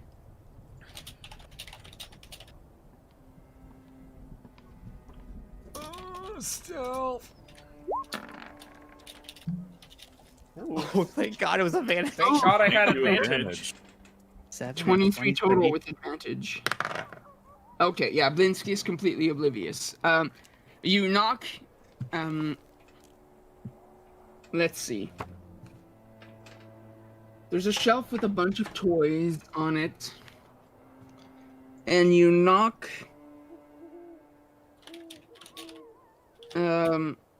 You knock off the shelf a wind-up musical merry-go-round with figures of snarling wolves chasing children in place of prancing horses. The thing breaks and shatters upon the ground when it hits it.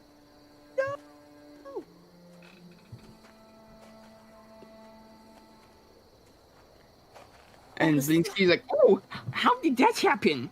And he runs up to it and is like, "No!" And he like, starts collecting the pieces. Hmm. Oh no! That's Yes. such random happenstance. Heck. On the other side of the store, I put the doll down. Or how much How much is that merry-go-round thing that you made to put your heart and soul into? Let's see. There's actually a price for it in the book. Oh, Oh, lovely. really? Yes. I love D&D. It's a great Wow. game. It was 9 silver pieces. How about I buy it right off your hands for no trouble and for all the kindness you showed me? Oh, no, it's okay. I made it. I know how to fix it. It'll be Oh. just as new and back on the shelf in no time. Oh, perfect. I'm glad. Phew. It's Is just I there felt anything bad. else on any of the other shelves that we should take notice of? Yeah, I described some of the kind of more interesting looking toys last time. Oh, okay. Yeah. There's a headless doll that comes with a sack of attachable heads, including one with its eyes and mouth stitched shut. There's a miniature gallows complete with a trapdoor and a weighted hangman. There's a set of nesting dolls. The smaller each one gets, the older it gets, until the innermost doll is a mummified corpse. There's a wood and string mobile of hanging bats with flapping wings. And another one is like a little ventriloquist dummy that looks like Strahd von Zarovich. Oh. Heck. Well, How much for the ventriloquist doll there? Actually, there is a Ooh. there's a picture of what it looks like. Give me just 1 second. picture too. Love it. I just gotta upload it because it's not included in the thing. But someone made one, and it kind of became semi-official canon of the fact that this is what it looks like. So just give me a Oh, second. Yeah.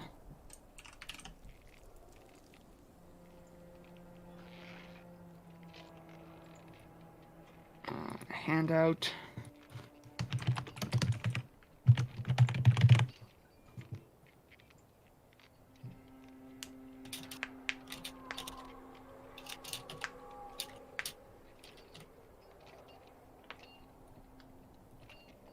Okay, there we go.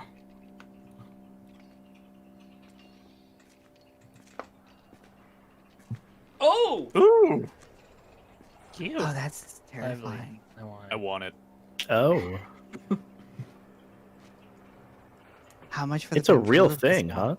huh? Yeah. To give credit where credit is due, it was done by Holly Conrad, also known as Commander Holly, who was part of a D&D show called Dice Camera Action, which was an official D&D podcast / Twitch show. Oh, how cute. And it kind of became the official canon appearance of the Strahd ventriloquist dummy.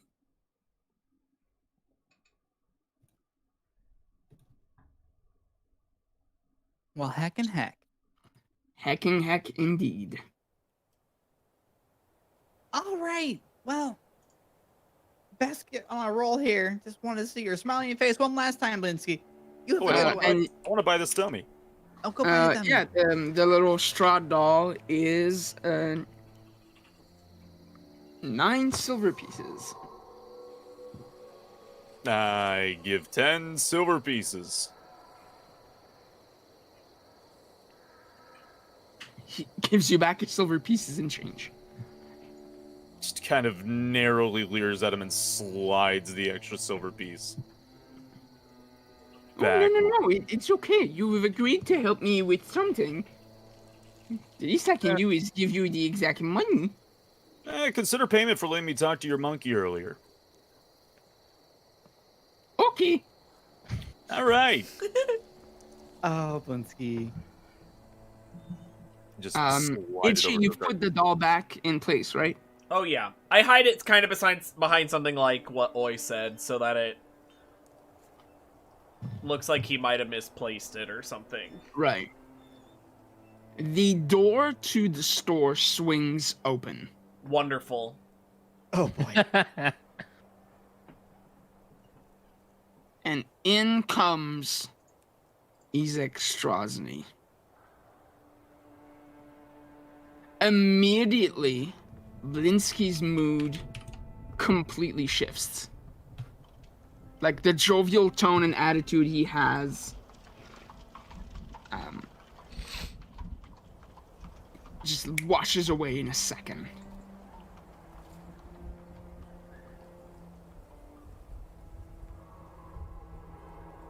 He kind of glances around the room at everyone here.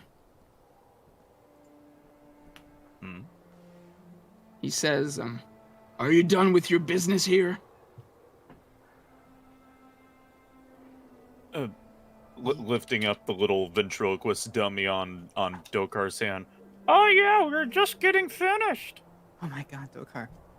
Yep, we're done with the business here. We're just making our way out. Then scram. I gotta talk to this guy right here. Trot out the door, but listen in a little bit. I do not scram. Yeah, of course. Guess leave out with Oy. Okay.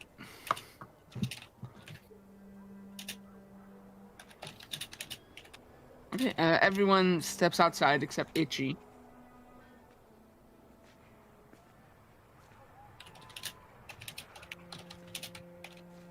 And,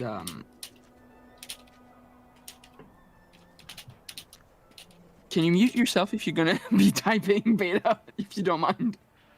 Oh, sorry. I didn't know it was that loud. My bad. Yeah, we can hear it. No worries. It's fine. You're good. I didn't even realize it was that loud. My bad. It's okay.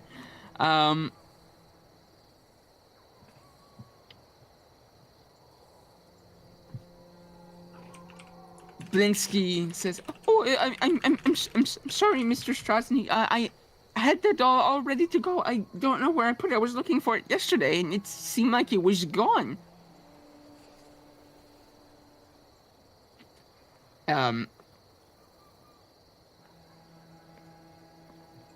You see Izek raise his arm, and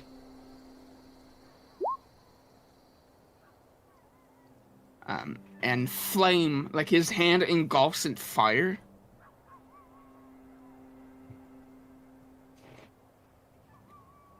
And he says, "Well, what a shame. This was a nice shop."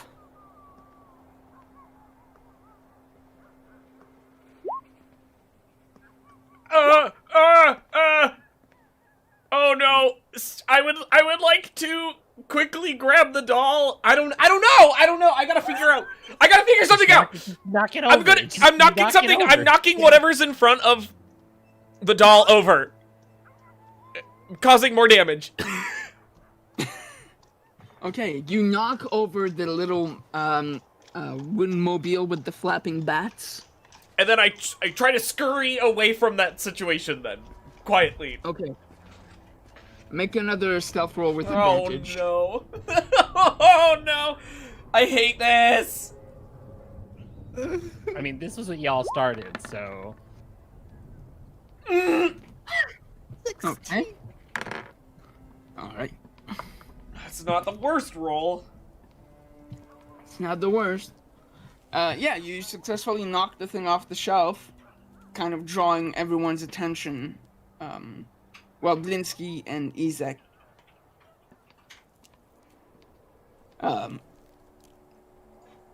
Blinsky says, "Oh, another one.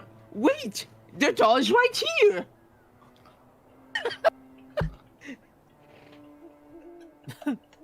I imagine Itchy invisibly is like sitting in the corner going like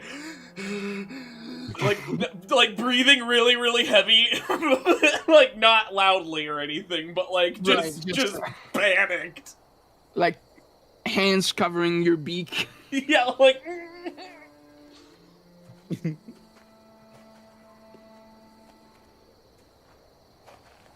Izek walks to the shelf, kind of glances down at the broken mobile, steps on it, and grabs the doll off the shelf.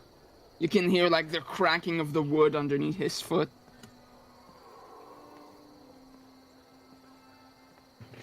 She looks at it. Says, well, that's your best one yet, Blinsky. I'll be back next week. And he wanders out of the store.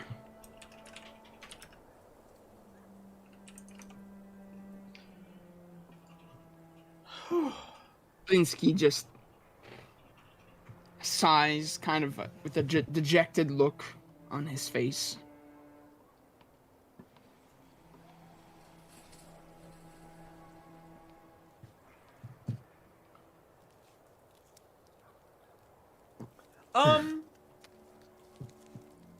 I currently sitting in the corner take out like 1 gold piece. Itchy is feeling a little bad for ruining 2 things. But I just leave it like in the most unassuming place, like Blinsky's gonna find it and be like, oh, look at me, Blinsky, I found the lucky coin! Right. What a good day Exactly. for Blinsky! And then I don't know how I'm gonna get out of the store, but I mean, through the door. I go through the door. Okay. I hold open the door. You Itchy opens the door and you hear Blinsky say, it's really drafty today.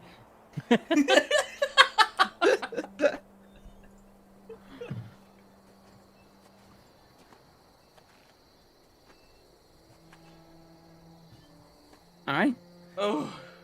Oh God, let's get out of here. For everybody in the podcast version, mind you, Trips is going, please, somebody quickly do something in the shop during all of that. Yeah, I was really shouting like, "Can someone please do a thing?"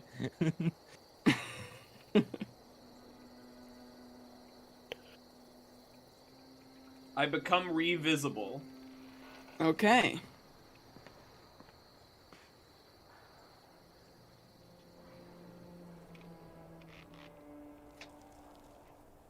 Now that you're out, what do you all do?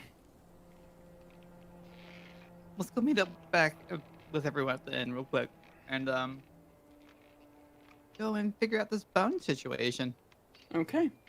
Yeah, you all re-meet at the inn. Or at least in front of it.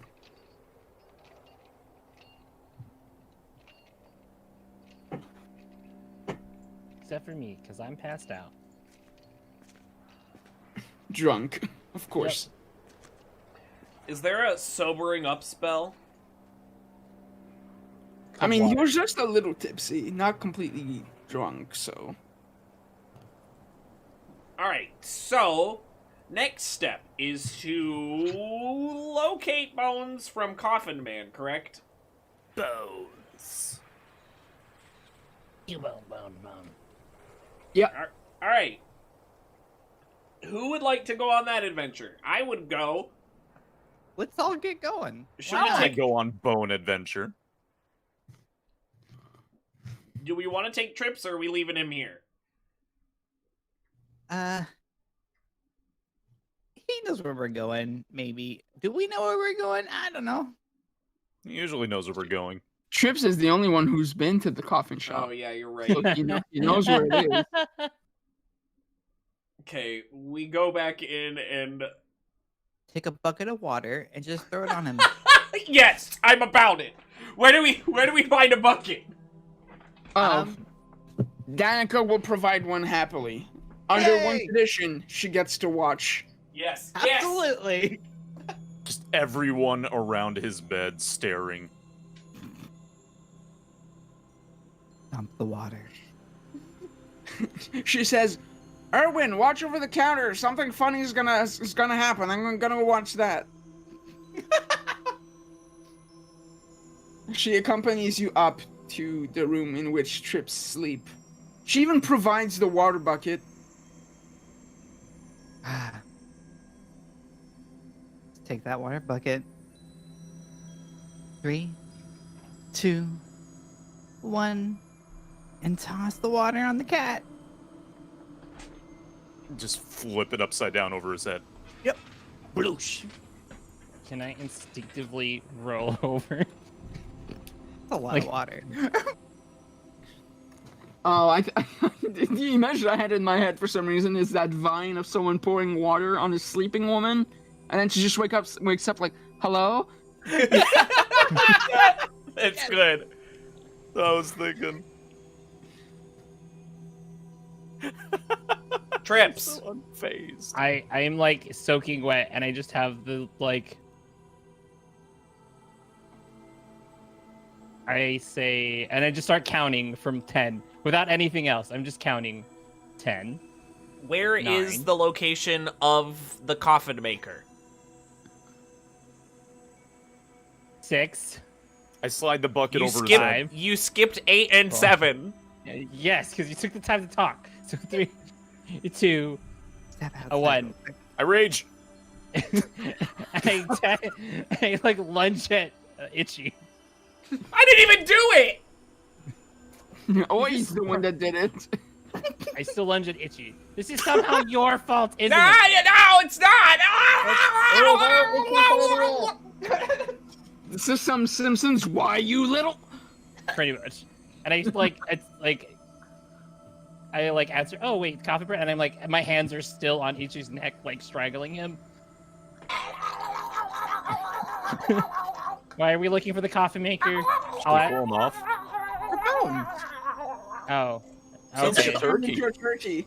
Wow. I can draw exactly what this looks like in my brain. I'm going to do it. I see it too. Yeah. Do it. I'm like, oh yeah, I was there earlier today. Let me go get some clothes and finish preparing the turkey for dinner. Sounds good. All right. And I just explained where we're going. Ugh.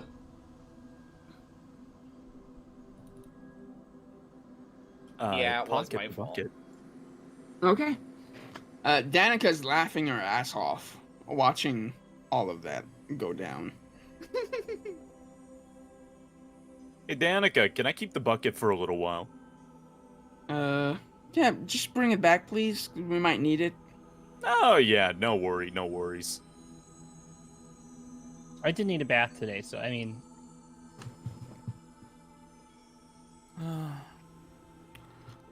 So you depart from the inn and make your way to the coffin maker? While we're leaving, I'm assuming during the strangling I at least lost a feather. I would like to pick it up Sure. and give it to Danica. And just kind of look at her and go, and give her this feather. She adds it to her like the raven feathers she has in her hair. She has like a bunch of black feathers Oh, yeah. and like one red one. Oh, that is exactly why I gave it to her. And I just kind of look and back away. And like in like a smile, I like your all right, feathers. hold on. You like mine? I need to put a pause on this because this would, if you were any other creature, that'd be really weird. That's like the equivalent of me putting a toenail in my hair. By the way, this is only acceptable because you're a bird-like creature. I just wanted to put a pause.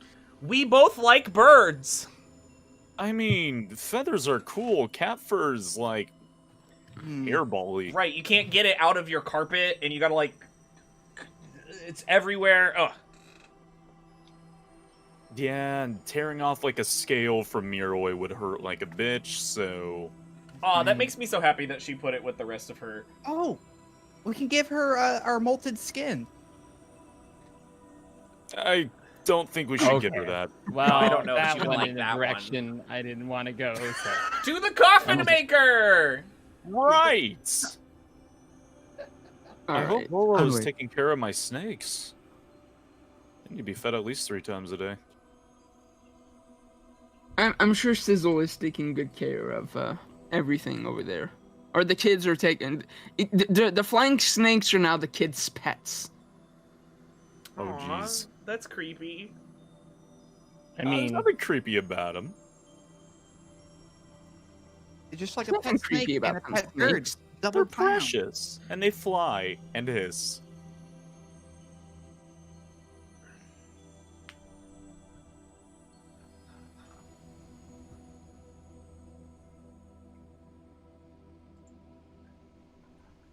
All right, here you are at the coffin maker shop. All right, fellas, how we getting in this?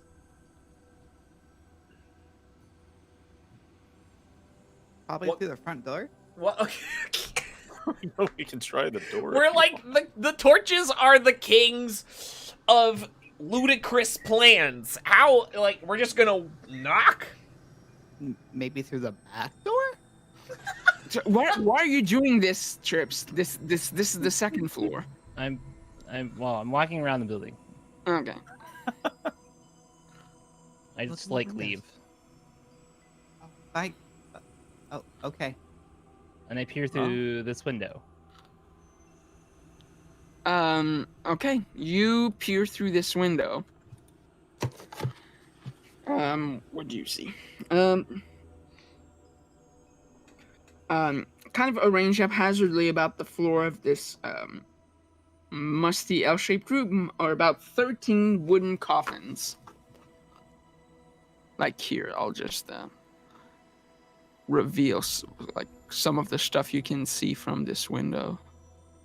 Could we use Itchy's beak as a little like knife device to cut a circle through the glass and take off that circular glass piece to walk through? That's This so is not a toony, I love cartoon. it. This is not a cartoon. Dang it. But I mean, Cool. how sharp's your just- beak? we could just It's throw pretty Itchy sharp. through the window, right? Can you That works peck? too.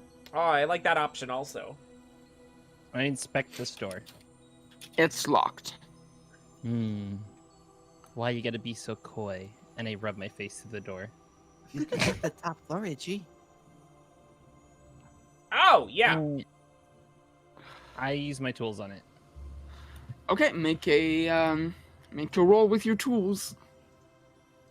Oh wait. It's basically your sleight of hand roll, essentially.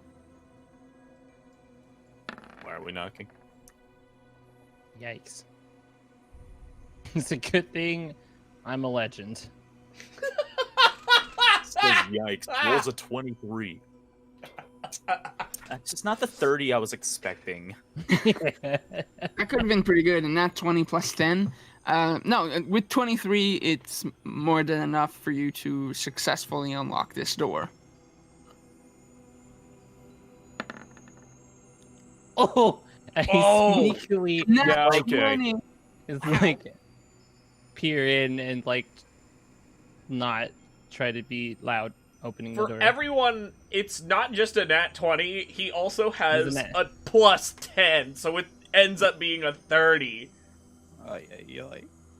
Holy crap. That's very good. Ooh, wow. You open the door slowly, and let me describe this room before I unveil it. You open the door to a workshop. Contains everything that a carpenter needs to make coffins or furnitures. There's 3 sturdy work tables that stretch the length of the west wall. And there's 2 small tables with chairs with tools piled on top of them. You can see his back turned to you is an old man sitting at a chair working on something. And he hasn't noticed me because I'm so stealthy. Yeah, he hasn't noticed you because you're fucking stealthy. Here, I'll show you what the old man looks like in greater detail.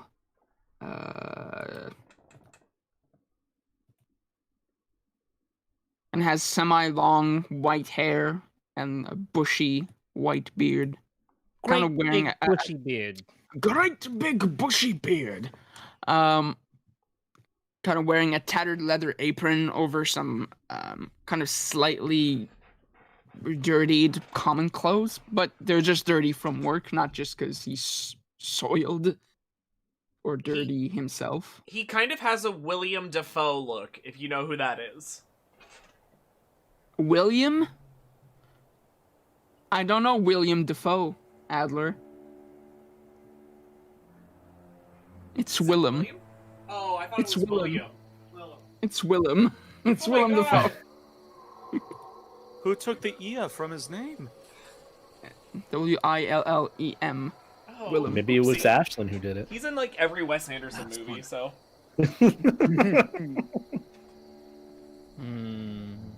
What to do? His name is Willem Dafoe? Mm-hmm. Look it up.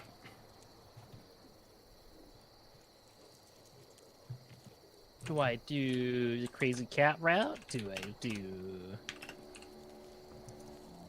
We're here for the bones, right? Yeah.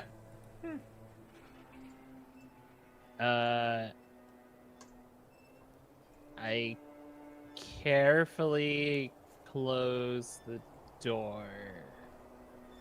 Okay. And then I sneak back around and be like, he's in the back. I decided not to be up front. So, he's in the back. Does that mean... You should go knock on the front door and maybe just get a direct approach. And then just give me a message, and I look at Ichi, you know, a message, nudge, nudge, if he doesn't cooperate, and I'll just work everything out in the back. Also find out why he wanted the bones in the first place. This place looks like a real graveyard. Can't really, you know, business must be pretty dead. Yeah, it works for me. Boo, you shut up.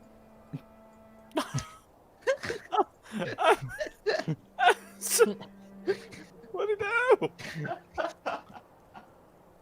do?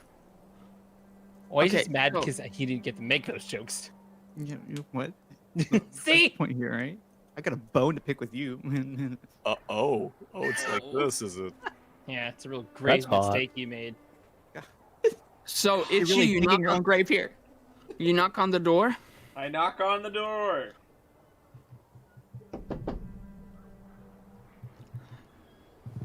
Go away. No! We're closed. No! Leave me alone. No!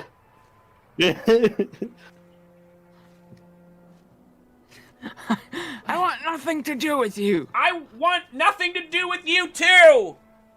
What? Then why are you here? Go away. No! Trips. While you hear this incredibly stupid yelling. Yeah, I'm just thinking to myself, I'm like, I told him to talk to him, whatever. He was this annoying, and I like go back in because the door's already unlocked. Mm-hmm. And I look into this. I'm gonna, because you rolled so fucking high and so fucking well, I'm gonna say you don't need to roll again. Yay. Yeah, I keep like looking. I search through this room. for the Okay, book, you and- enter into a small room. A table with 4 chairs is in one corner of this room, with a lantern hanging from a chain directly above. There are 2 well-made cabinets that stand against the east wall.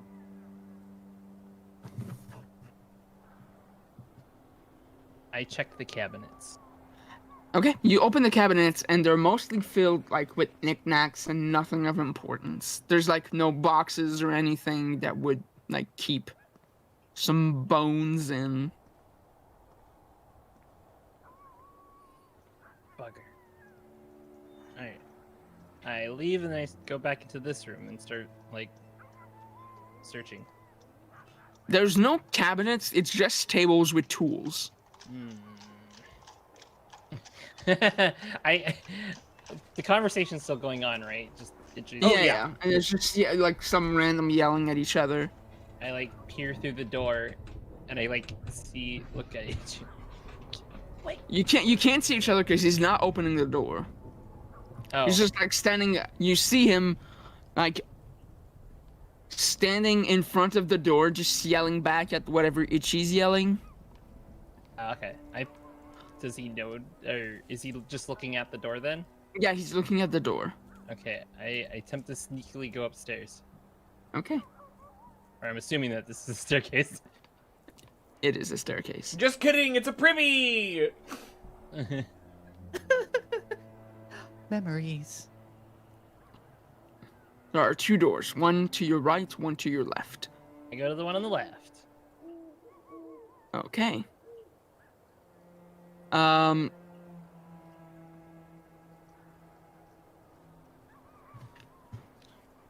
want nothing to do with you. Go away. I have a question for you! What? He opens the door slightly, and you can tell there's like a big ass chain in the door that like would prevent you from pushing the door open. And you see kind of just like a little sliver of his face as he peeks to look at you. And he's like, "Fine, what do you want?" Oh, further than me.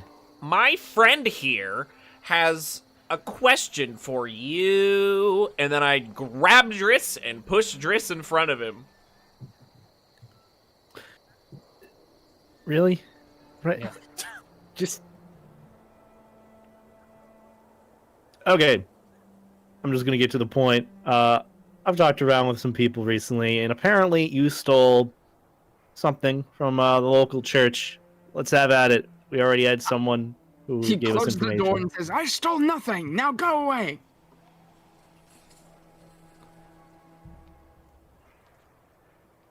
Hey, Dokar, Yeah.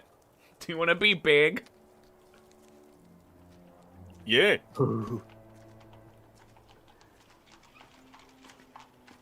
We have a guy back here, and he's gonna break the door down. I'm gonna break your door. He's gonna We break know your of your door! sins. Trips. Mhm. You enter into this room is a small kitchen. It contains a square table surrounded by 4 chairs and shelves filled with provisions. I skip it and keep going. Okay.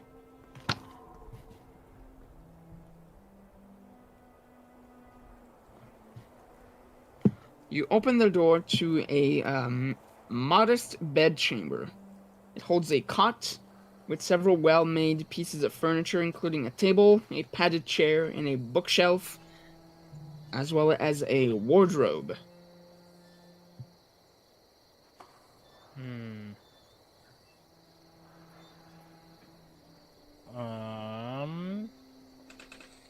I check the wardrobe and drawers, pretty much everything. Okay. You open the wardrobe and you find kind of neatly hung on a wooden bar are different sets of clothing and extra leather aprons. I put everything back as I find them, and I'm like, and I try the other. I like, quietly walk back and go to the other side of it. Okay.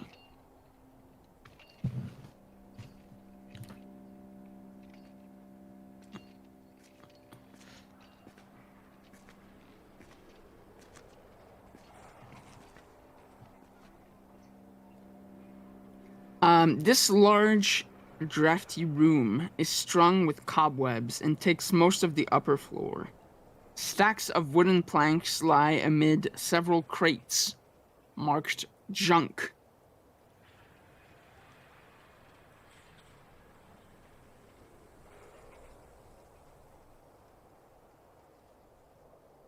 I check this box of junk. Okay, sorry, go ahead. I start checking them in like this order, just so I can streamline it for you.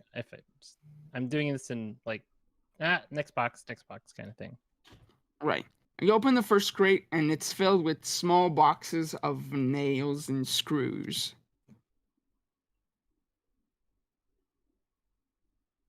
Close it, and go to the next one. Okay. This one right here. Yeah. I mean, the next one will be this one right here. Oh, yeah. You open this crate, and inside is like extra tools, hammers and crowbars and a wood chipper and But I do this one then. okay. You lift the lid to this crate, and the sight that greets you inside is a curled up, sleeping vampire. Oh my! Oh crap. I like restrain the biggest like.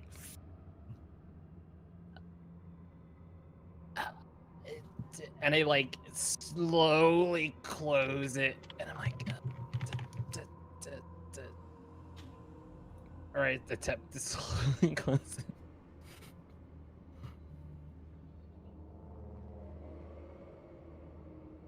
It's really uncanny for you. You were drunk a few minutes ago. And face to face with a vampire, fully sober. Damn.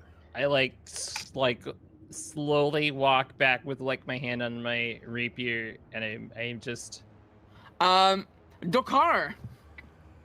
After Ichi goads you to be a big man, what do you do? Sir, I'm gonna punch your door if you don't open it and talk to us. I am currently thinking at this moment, please don't make any loud sounds, you idiots. Yeah, this is happening like before you open that crate. Yeah. Oh.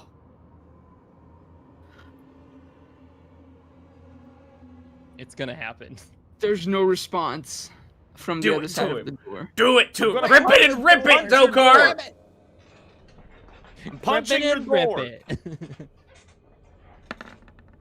Oh god. That's a punch. 21. You kick the door, and it splinters in two. Oh boy. God.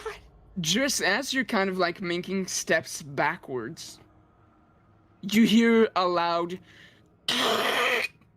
Oh no. What Idiots. was Idiots. They're all And then you see. This lid starts to move.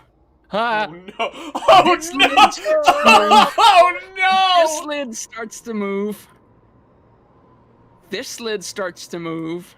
This lid starts to move. And the one that you recovered starts to move as well. Yeah. Huh. We have no idea that this is happening. No, you have no idea. Meanwhile. Yeah, I'm sorry about that. We have to keep going!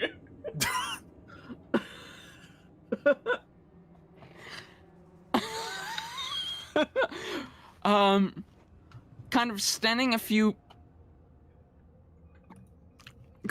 feet back from the door is a terrified looking old man. I kick his door open. I walk in front of Dokar as the dust like settles. And then I look at him. And then I charm person. Oh my god.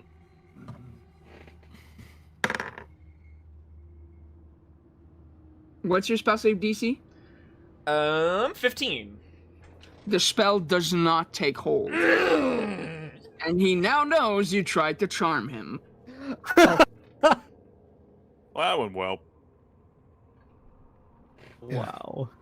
I got a splinter on my end.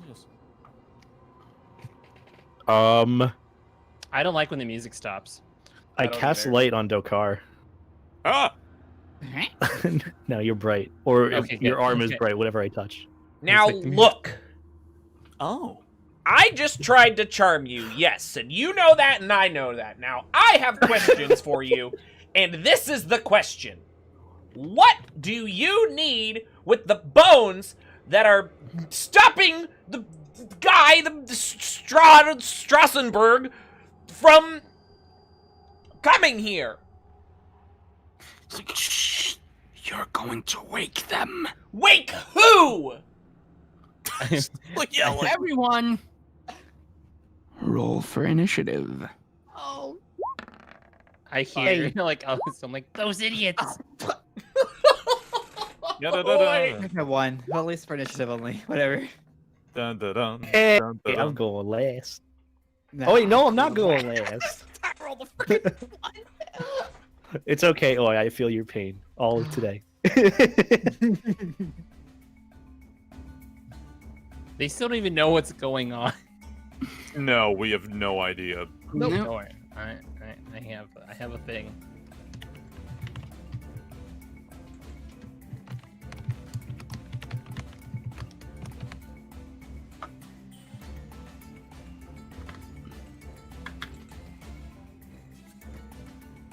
Oh, one of my I was about to say one of my D20 disappeared. But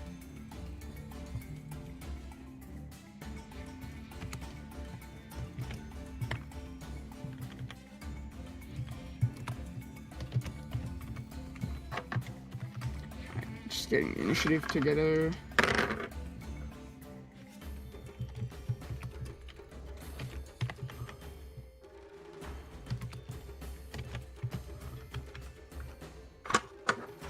Man, guys, I'm just gonna give us a small applause while Beeb is doing all the math in the background. That was a good scene. That whole thing was a very, very fun. I feel really bad for Trips because he's probably gonna die, but What? it was It smart. happened. That's why I was like, good scene for who exactly? Huh? All right, I love we're how starting we this knew this was gonna initiative happen order. too. We're starting this initiative order with Itchy. Who is going to wake up?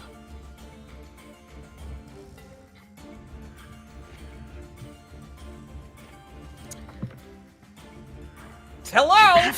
You have to stop shouting. Why? No! He doesn't know his chill. Who is going to wake up? I want to do an intimidation. What? Yeah, you don't need to make one. Okay. He's like, shh.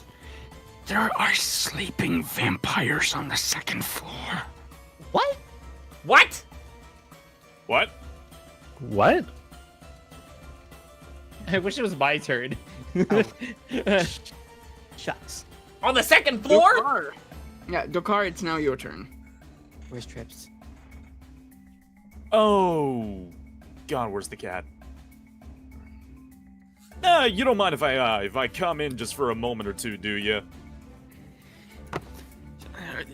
They're upstairs. You have to make sure they don't wake up. Right, I'm just gonna.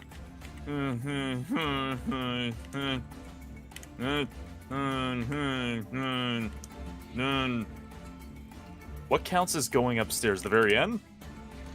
No, each square is still. Yeah. Like each square still. Even if you're going upstairs, each square still counts as 5 feet.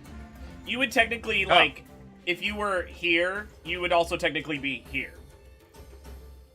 Yeah. Yeah, because you're standing at the bottom of the stairs right now. You're basically here. Okay, so I'm literally right here. Man, I hope nothing bad's going on. But also, I rage. Okay. The lid of this crate right here falls off to the side. Dokar, you hear a noise of like something wooden falling to the ground on the room to your left. Huh. Oh, it's not good. And kind of raising itself out of the box is a vampire spawn. I need my book of Fun. Oh boy. the tome of boyfriends, as my friend Rev calls them. I'm gonna call it that now. Bye, Steph.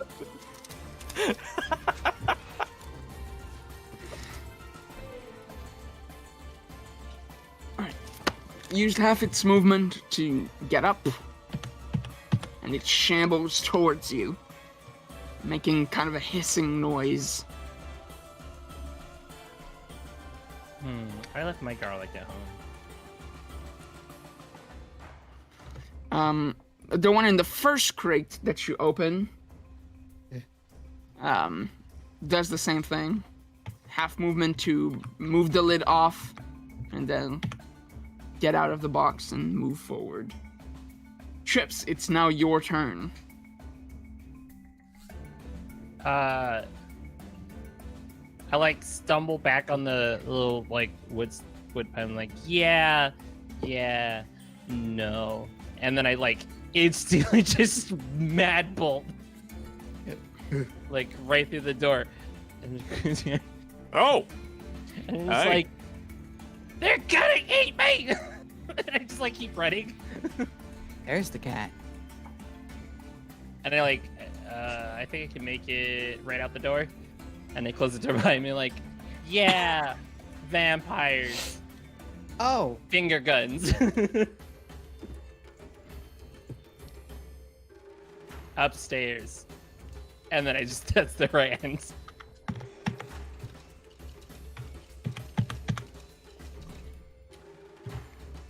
Driss, it's your turn.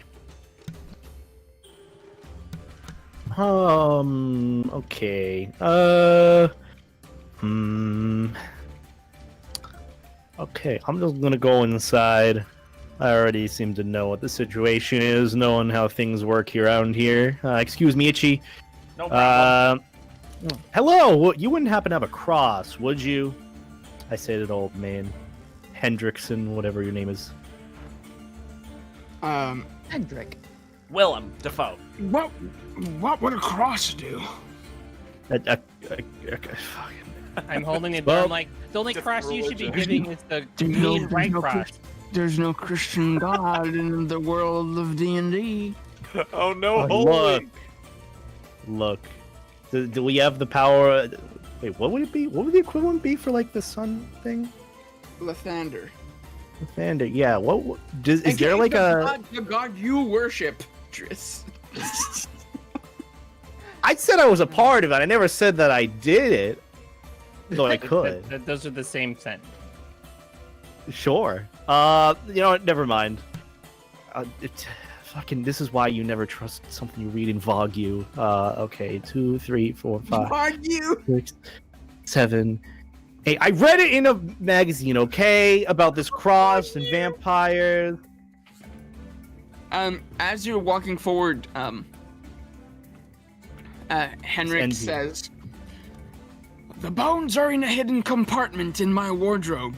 You have to know it's there, or look real close."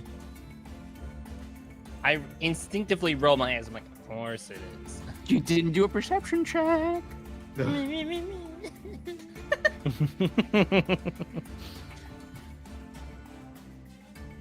And that's my turn, pretty much it. Okay, Oi, it's now your turn. All right, let's get in there. We're, right, moving. Oh God. Yeah. Okay. What? 1, 2, 3. Pardon me. 4, 5, 6. Let's see. They're all upstairs. 1, 2, 4, 5. 6. I go dash on over. 1, 2, 3, 4. Excuse me. 6. I like just like point to you like where to go. I'm like, I'll get the bones. You fight the things. 7, 8. And have Tiki come on right behind me. Because Tiki is going to follow on. Follow along. All right.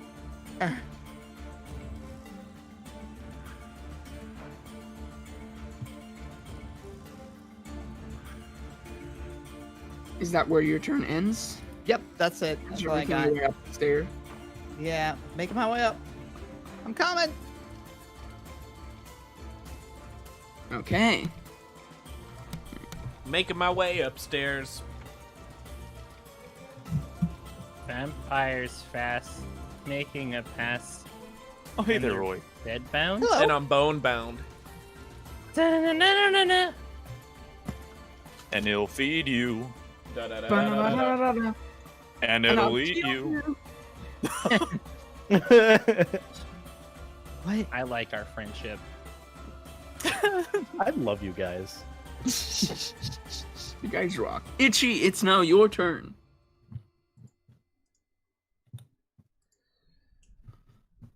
Blop, blop. 3. Bop, bop, bop. Excuse me. Meow. Meow. Yeah, vampires to your hall down the hall on your left. Meow, meow. Meow. I'm here. Oh, Yeah, Itchy, you- hi. You open the door and you see 6 vampire spawns. Ah! Crap. That's all I do. And You're told about it, but you're still going, ah! What'd you see? Gee. I open the door. Vampires! Duh! Ah! Ah! Well, I mean, how many or anything? I don't think this is a good idea. Anyone think this is a good idea? I don't think this is a good idea. This doesn't look like a good idea. When has that ever been our forte of having good ideas?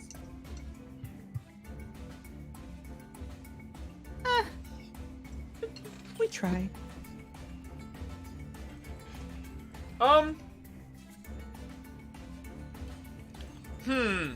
So do we want to fight it or not?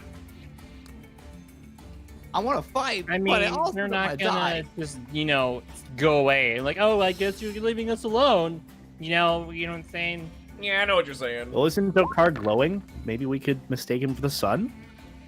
Okay. I don't think it works like the actual So sun. I didn't mean to have advantage. I'm sorry.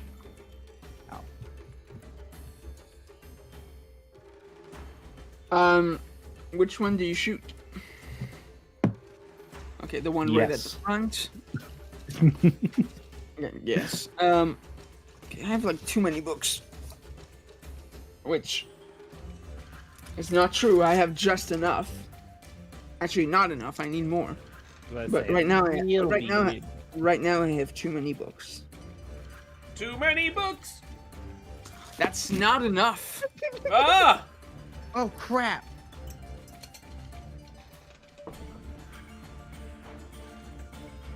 Hey, Dokar. Hey, yeah. We've got a couple options. 1, you can axe the crap out of them. Or 2, you stand back and I try to do some kind of big boosh for the next round. It's you can do a big what? A big whoosh? Have you not been around for my big bwah? Oh, you mean the big? Yeah, like a big bwah. I look that upstairs as you guys are making these sounds, and I'm like, ugh. Hey, if you got any ideas, speak up. I suggest hitting Speak them. Hitting them, right? Yeah, that's an option. Guys, this is gonna be tight. Can we even get? I mean, it's a small room.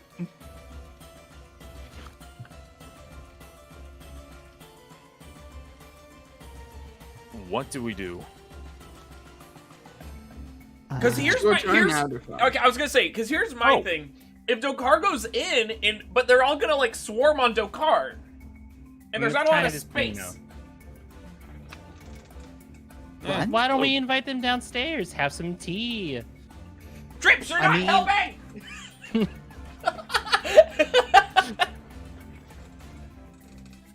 Okay, I stand here raging, and I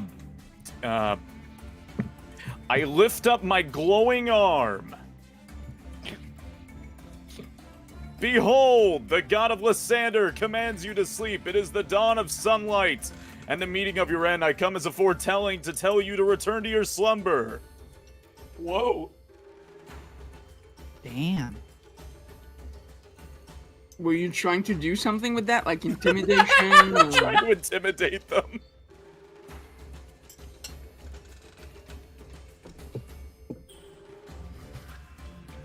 I think to myself, how are we still alive?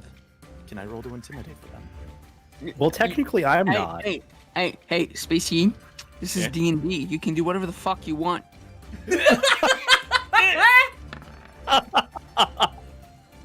It doesn't work. Next time. That was a bait if I ever felt it. I rolled it down. Oh my god. You can do whatever you want. Doesn't mean it'll do anything. Listen, would I like want to try for a vampire. It's worth an attempt. Why is my arm glow? Why did you make my arm glow? Okay, no, wait. In canon, I didn't even see Dokar, like, why he started glowing.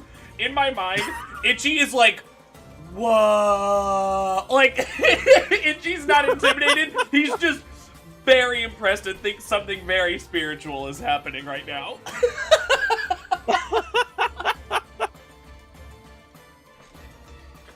Wow. That's it for my turn, I guess.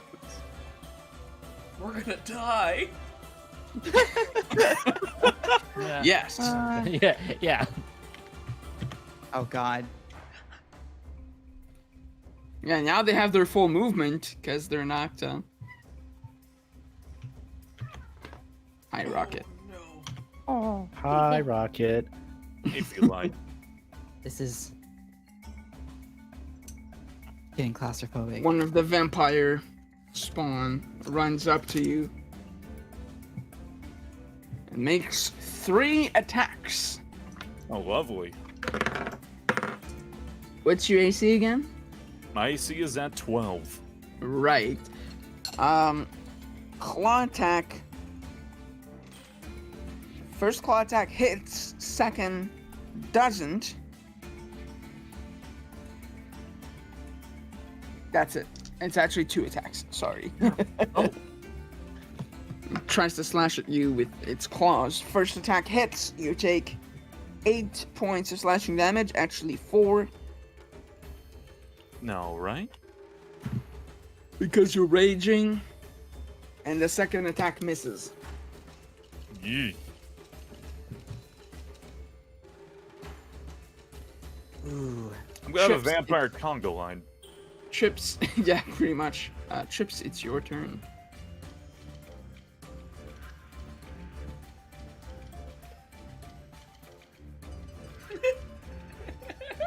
Why is this whole place made of freaking wood? 1, 2, 3, 4, 5, 6, 7, 8, 9, Ugh. 10. I dash to the wardrobe. Okay, yeah. Now that you know Wait. it's there, you can actually notice that there is kind of a hidden compartment at the bottom of the wardrobe. I don't even need to dash, but I grab it, yeah. And I take it. Okay, well, you open the hidden compartment, and there's 2 bags. I take them both. Okay.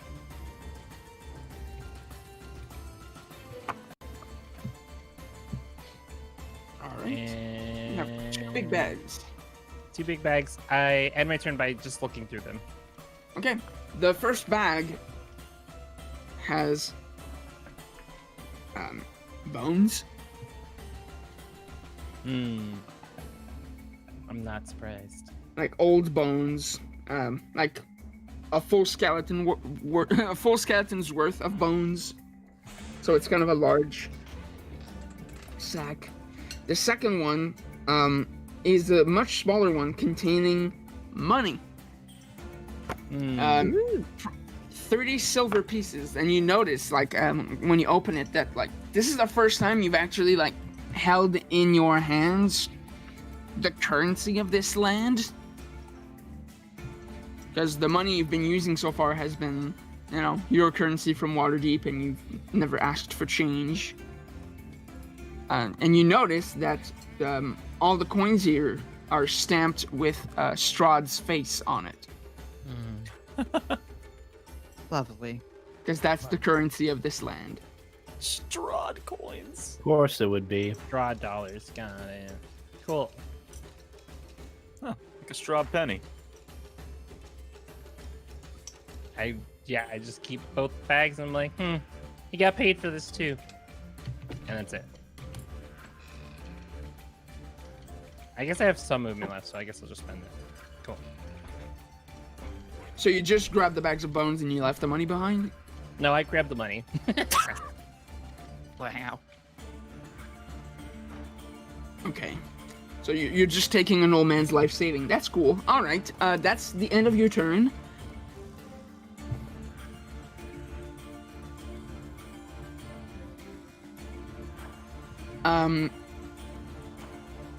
The vampire that's standing over here starts to spider climb on the wall, Oh, that's concerning. No, no. like a Spider-Man walking on the wall. Spider-Man. Hey, don't do that.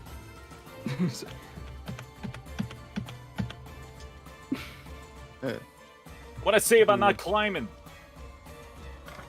And that vampire spawn is gonna attack you. I'm dropping my dice all over the place.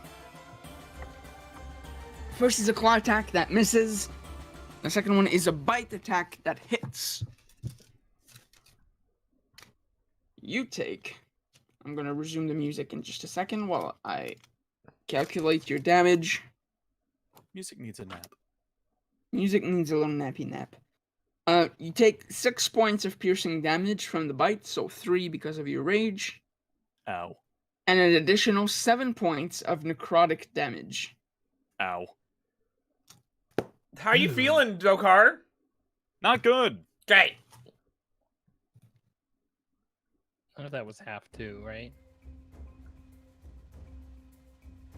Yeah. I think so. That's your extra resistance gives you. That's a Yep. good question. Everything that's not psychic, I think. Anything but psychic. If it's psychic, I take Resistance. The 100%. resistance of the bear to all damage except psychic. Feel good. Beefy Dokar, taking all the hits. What a real man's man. I can only take them for so long. Please kill them. Driss.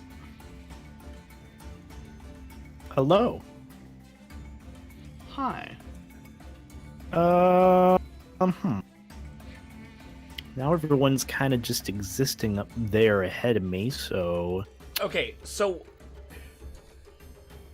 can I make a suggestion? If you don't yes. care, I would keep trying to talk to the guy to see what his whole thing was, what he was trying to do so we can decide if we need to run away or if what we need to do here. I would just leave him with the vampires, I'm sure. I don't know if I he's want to been keep talking storing to him. vampires here. There's some more be guilt here. I mean, it's different from the vampire spawn that we fought. So these are Literally vampires. No, these are vampire spawns too. Because like an actual vampire is Strahd. Like, Ow. if you fight an actual proper vampire, you're fighting someone of Strahd's level. Okay, so there's a big difference between vampire and then actual vampire. Gotcha. Just checking in. But I think it would just be wise for me to go in and help everyone, because I personally think Itchy is a bit itchy to the the Empire bites. So I'm just gonna go ahead and continue ranting about how Vogue you lied to me, and I should never take anything that a magazine in a monastery ever tells me for reality ever again. Where does being here put me? Does it put right where Tiki is? Or does no. it... Right here. It puts you right here. Okay. And I'm just like, fucking stupid Vogue, you stupid Van Helsing. God, that werewolf was hot, though. Anyways, flurry of blows on this vampire right here. Hi, Itchy. I'm gonna do a thing for you. Okay. Oh, hi, Driss. Hi, Dokar. I'm just gonna do this real quick. I'm just like doing the flurry of blows. Like you can see my fist going, then I turn over, like my head. I'm like, "Hi, Dokar," as like I'm just like continuing to punch. Just like no like abstaining, just continuing. But like mood just shifts instantly. Anyways, sorry. Flurry of blows. That's a 17. Oh, 17. Mm-hmm. That is a 25. Damn. That is a 16. 16, yeah. And then a... Oh! Not one! It was a matter of Close. time. 3 out So- of 4 of your punchies hit. Okay, I was too distracted by saying hi, Dokar, that the fourth one just completely just didn't even hit anything.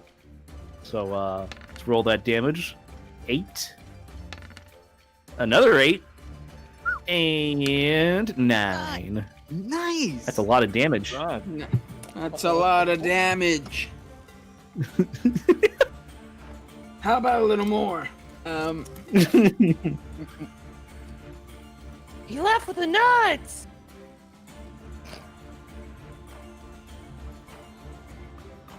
All right. So that is my okay, damage. because your punches are magical, it Ooh. goes through the vampire's resistance, dealing the full amount of damage. Nice. I knew it was a good idea. All right. Let's do what Dokar does. Axe first, talk later. Oi. Oi, all right. As the bonus action, I want to cast Branding Smite on myself. Gives me that nice radiant damage from the next hit. Mm-hmm. 2, 3, 4. Let's smack this vampire. Where's my hand? My dual attack. Oh, 12. Heck. And second attack. 13. Oh my god. Both attack misses. Frickin' heck. Oh, hi, Oi. Yeah, and Tiki can still move, but that's it. Tiki will just hang out the door. Hi. Thankfully, the spell's on hit, not just misses.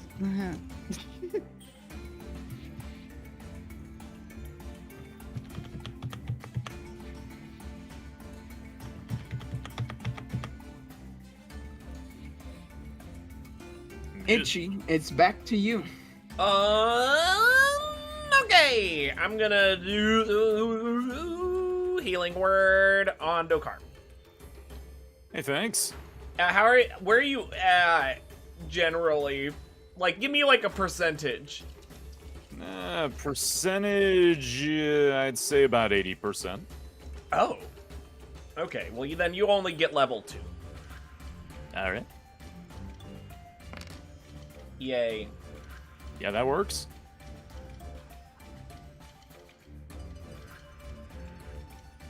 So 11 total. Yep. I am almost fully healed. Yay. Hell yeah. And that's it. Oh, Your no, car, I would like to it's send not- a what? message to Trips and say, hey, whatever I was going to send you a message about earlier.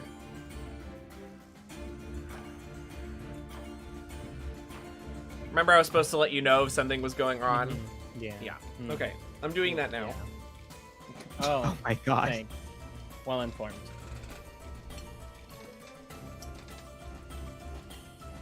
The end. Dokar, it's now your turn. All right, seeing as I'm basically playing the equivalent of vampire whack-a-mole now, I'm going to use my big clap. I'm going to use my great weapon mastery and subtract 5 from my next attack roll. All right. Yeah. That's a miss Again. because of your subtraction.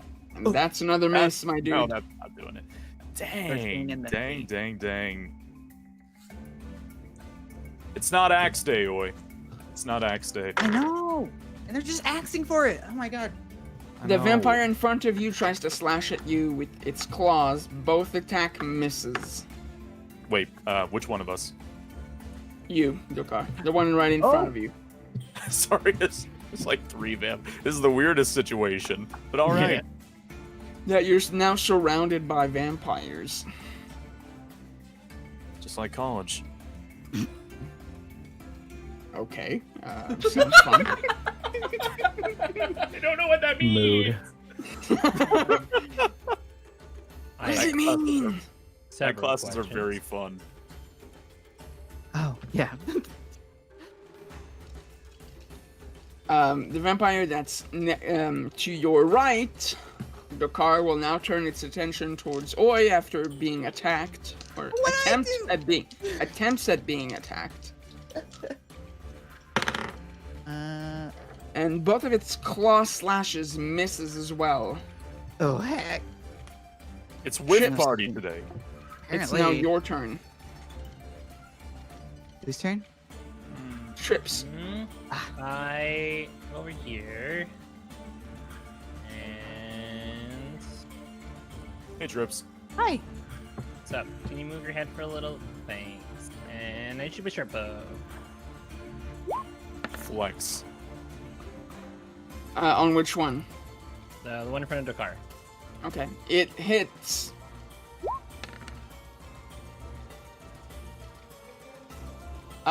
Your arrow hits the vampire, does like a gash from the wound, but the arrow kind of just bounces off because the vampire is so thick-skinned, so it only takes 4 points of damage. Fine. Thanks. I hate it.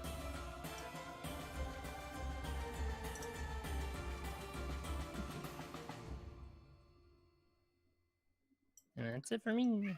All right. One of the vampires will start to spider climb onto the ceiling and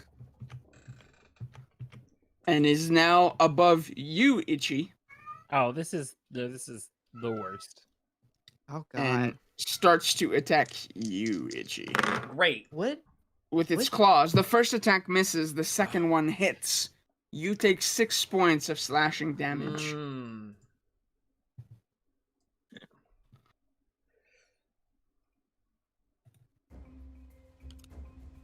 Would Tiki's thing affect that? Even though it's the first attack, doesn't matter.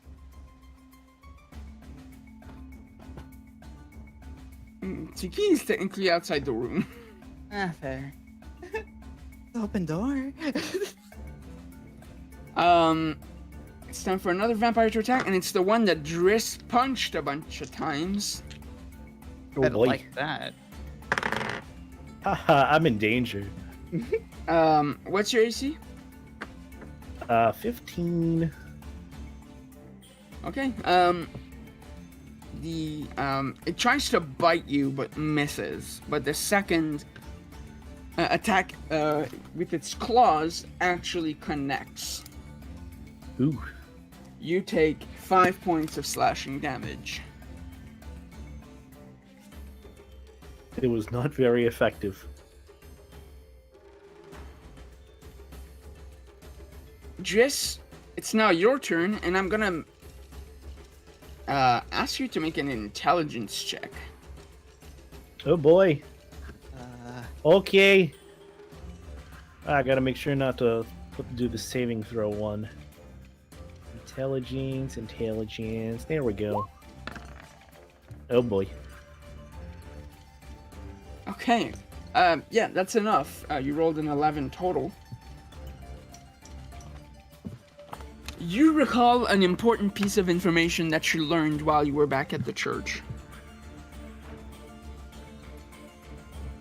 The bones, when placed in its resting place, protects the whole town against the forces of the undead.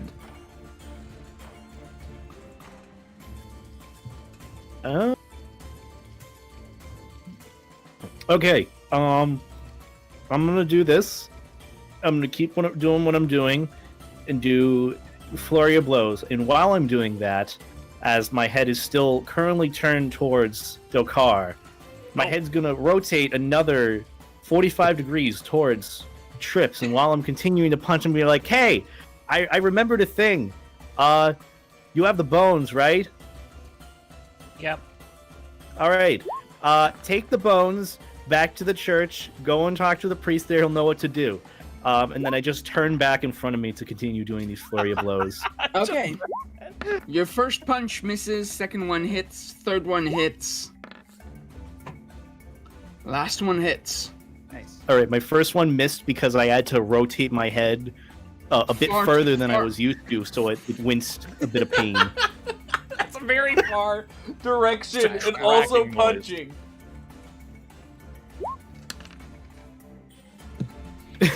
Four points of damage. 8 Hit that points. There we go. And And 7. 7. Also, I didn't say the dice rolls. 10, 22, 24, and 16. Last 3 hit. Sorry. I was too distracted with telling Trips that vital information while I was punching. Oi. I'll add that. In the middle of us fighting. I'm to take the axe this time, I hope. 21. I'm gonna roll the second one anyways. Only well, one hits. I'm assuming. Yeah, only one hits. Okay. Actually, with 21, one hits. Oh my god, the lowest number. 6. Ah, freaking hell. But also, hold on. I got Brownie. I also need to add on my radiant damage. Oh yeah, that's 2d6 Extra damage. extra radiant damage. Oh my god, my 3 God. 1. They're all That's- 1. All Oh, ones. man. 4 different dice rolls. What is this game? All Roll ones. like Not that. Axe Day. It's not axe day. You should definitely not get a lottery ticket. No, definitely not. Snake eyes. Oh, just hang out there, Kiki. You got it. I believe in you. Wait a minute, Alright, weren't there back- 6 here? Yeah, there's one Above me. hanging above the ceiling above Itchy. Blop. Oh. Speaking of which, it's your turn. Okay. Who is faster? Trips or Definitely me? Trips. Trip. Trips. I Trips. think Trips. Crap. Okay, is there any way I can like? I know I can't fly here. I couldn't like move somewhere else, right? You could, but it would provoke an attack of opportunity from the vampire hanging above you. I want to open up more space because if Trips has to run all the way to the church on the opposite side of town, yeah, I'm gonna do it. Why would I'm- I run to the church? You got to put it back in its final resting place, right? We should probably Yes. deal with the problem in front of us right now. I We should mean, probably what if the put it- problem in front of us doesn't actually work? We don't know if we're actually, like, killing these things, do we? Okay, I'm going here. I'm We killed vampire spawns before, my dude. Do you know how Yes, many? but this is a vampire, not a literal vampire. Remember, Yes, these there's are vampire vampire spawns, spawns. which we have killed vampires, and then before. literal vampires. Yes, and we're not fighting literal vampires. What? What? I'm doing it based off of the logic I heard before. There are like layers. These are to it. vampire spawns. That's logic. Done. They're vampire onions. All right. Say onions. Yes, onions. Layers. Oh. I smacked both of you guys in the back of the head. Hey, Now, Beeb, how hurt do I get? None, both attack missed. Yay! What a good day! Okay, after I moved through there, can I use the rest of my movement? Yeah. Okay, I want to be, probably a certain number of feet away. Are you gonna do what I think you're going to do? I think I'm gonna do what I think I'm gonna do, and I'm so sorry for everybody who's in the blast range, but I think it's better than absolutely nothing, right? right. I agree. okay. As someone not in the blast range, I agree. right. Okay.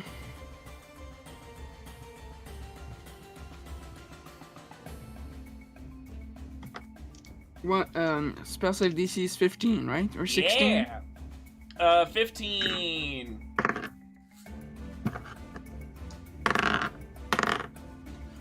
Okay, all 4 that are caught in the blast failed.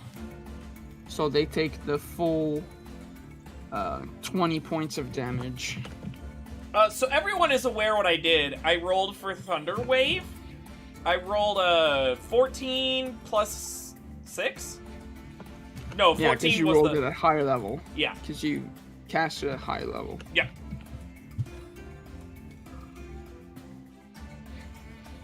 Okay. Dokar, it's your turn.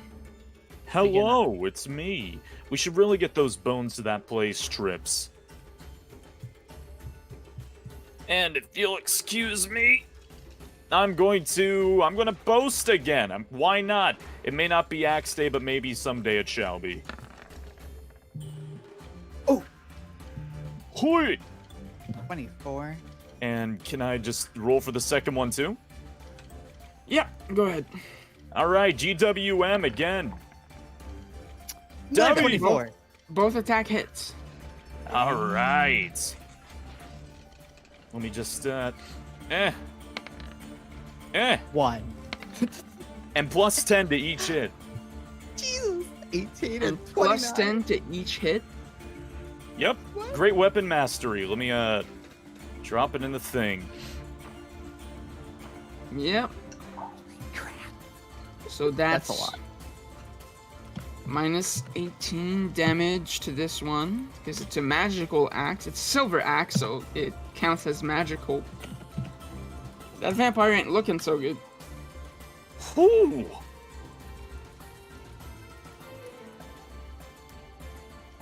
Alright, it's time for that vampire specifically to, who is really, really hurt, to move, and some of its wounds begin to close. It's one of those days. Yeah, okay. It regenerates a bunch of HP. And, this one also regenerates a bunch of HP. Alright, the vampire will try to attack you back. And both of its attack misses. Jeez. Hey. Trips! It's your turn. I stab the one that's right next to me now. Okay.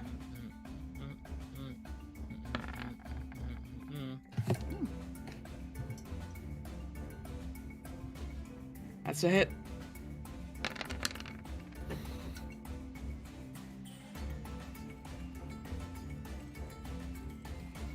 Alright, that's And 8 points of roll. piercing damage.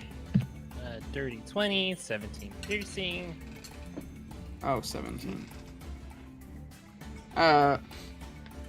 It's currently not engaged with anything. Oh, yeah, that's so, right, that's right. So it's just 8 points of piercing damage. And I can't disengage through it, can I? You can, well, you haven't used a bonus action, so you can cunning action disengage and pass through. I'm like, if you guys want me to leave, it Yes, makes go! Yes, please, to the church. Oh my god, this makes no sense, but whatever.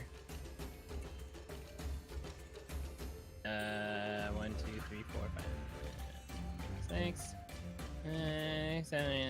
And because you didn't move last turn, you do actually have your full double movement. Because of your cat thing. Okay. They were like, see you later. Cat thing.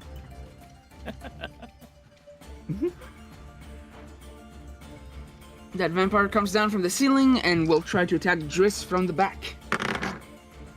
Oh, First attack is a boy. nat 1, so that's a big miss.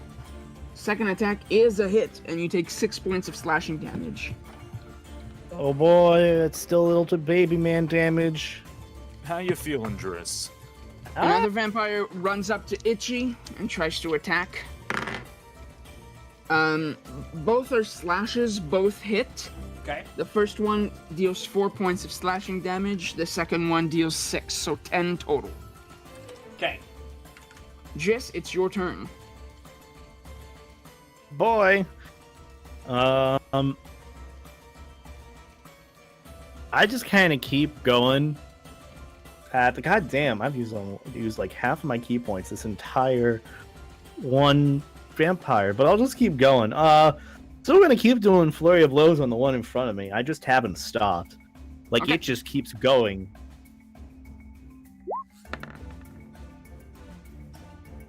Perfect. That's a Jeez. 25. First attack is a hit. Second attack is a hit. 18. Third one, an 18. Third attack is a hit. And Last one is a miss. You see Oh, to be just at a barely. constant of a 3 out of 4 hit every time. well, look, if this is school, I'm passing, and you know what? C's to get degrees. 7 for damage, 6 for another damage, and 5 for another damage. Oh, Yeah, you kill that vampire spawn. sweet. Okay, we're gonna because we're kind of getting pressed for time. Oh, understandable. We're gonna while the rest of the crew continues their encounter against the vampires, kind of having a bit of an upper hand, but the vampires keep healing at the start of each of their turn. It's moving. The fight keeps progressing at a snail's pace. Trips, you dash as fast as you can through the streets of the town, making. Oh yeah, okay, yeah. You summon your skeletal horse, Spectral, for some reason while you're in Barovia, and you dash across town, making your way quite quickly to the Church of St. Andrew's. You arrive there. It's starting to get dark outside because you've been active. Everyone's been active out all day, and you kind of arriving as people seem to be filtering it for like an evening service. And standing at the altar is Father Petrovich. I'm like out of breath, then I like rush up to him, and I'm like, Bones, here, take him. He's like, "Oh my God, you are with Driss, aren't you?" Yeah, no talkie Okay. thingy. He kneels down in front of the altar and kind of removes a panel that leads kind of underground to like this sort of underground compartment, and he places the bones there and closes it, and he starts to recite a prayer. And you can feel like, especially since you have some sort of affinity to the arcanes, being an arcane trickster, you can feel this magical energy that's kind of coming over everything around you. And as he finishes the prayer, you feel this pulse emanate from the ground as the town of Valaki becomes hallowed ground once again. And everyone else, while this is happening and you're fighting for your life against these many vampire spawns, they suddenly, like, their skin begin to combust and boil, and they turn to dust in front of you. Sheesh. Gross. I know I hit you hard, but not that hard. And that is where we'll stop. Yay! Yay! Went on really long. I gotta say, so especially- let's everybody roll, and then because we are very pressed for time, so let's do like a Yeah, speed we ran round. long. Yep. Yep, Speed round, roll for your 20. not me. And let me roll for myself. Ooh. It's me, the Dungeon Master. That's the intro next week. My lord. All right. Well, let's do a quick speed round for those rounds. We got Beeb, DM. Hi, I'm Beeb, the Robin Dungeon Master. I'm a variety streamer. I do a bunch of stuff, including playing a terribly modded version of Skyrim where everyone's a furry, and instead of being frozen land, it's tropical. It's a lot of fun and very silly. Consider seeing that. Yes, that's me. And then we got Spacing. Okay. Hi, I'm Space Yeen. I'm currently going through Final Fantasy II. It's really fun. I haven't punched myself in the face that much, but my god, is this game an ever-waking hell that will never end. Also, I hit a 39. Holy shit. That's it for me. Nice. Then we got Driz, Beta. Hello, I'm Beta. I do stuff on Twitch and YouTube. Not really sure what I'm doing on Twitch at the moment, but it involves a lot of Destiny and maybe some other story-based games. Have any recommendations, let me know. Besides that, that's my life. Beautiful. Itchy Adler? Itchy Adler. Every Friday I play Roller Coaster Tycoon. This Saturday I'm playing Billy Bust Up on stream. It's gonna be great. game. And on Sunday next week we're doing Rolfer again. The end. That's all I got. Lovely. Got trips, Keith? I'm gonna be doing Dark Souls 2 and more Spear Fair and Keat Lock, and we did a First tournament on Saturday, so that was fun. I played with Legoshi. It was really cool. It was very cool. Freaking cool. And what about you, Caribou? Yes. Oh, hey, I'm Caribou. I don't have a lot going on still, so nothing really bad. All right, I'm gonna do a super quick version of the ending speech. If you want to help us out and you don't know how, one of the best things you can do now that we're available in podcast form is leave us a review on your favorite platform of your choice, especially Apple Podcasts. That's the big one that can really, really make a difference and help us out so people can discover our show and try us out. So you can always do that. That's always a great way to help us. If you do fan art, be sure to tag us on Twitter using the @Rollfur. So that we can find you and add you to our beautiful fan art gallery that has some truly, truly amazing stuff by some truly amazing people. And should we announce it now? Yeah. Sure. And we can say that on December 20th, which will be our last session of 2020, we will be doing a holiday special one-shot episode featuring the return of Diffuse Moose as Sizzle Chest for this special holiday episode. Yay! Woo! Yay! I'm excited. But only for that special. He's not coming back to the show, just for the just special for the holiday one-shot. That's a one-up. So thank you very much for watching. That's gonna be on December 20th. And otherwise it'll be just a regular episodes from now until then. So y'all have a wonderful week and we'll see you next time. Bye-bye. Bye. Bye. Take Take care. Ah!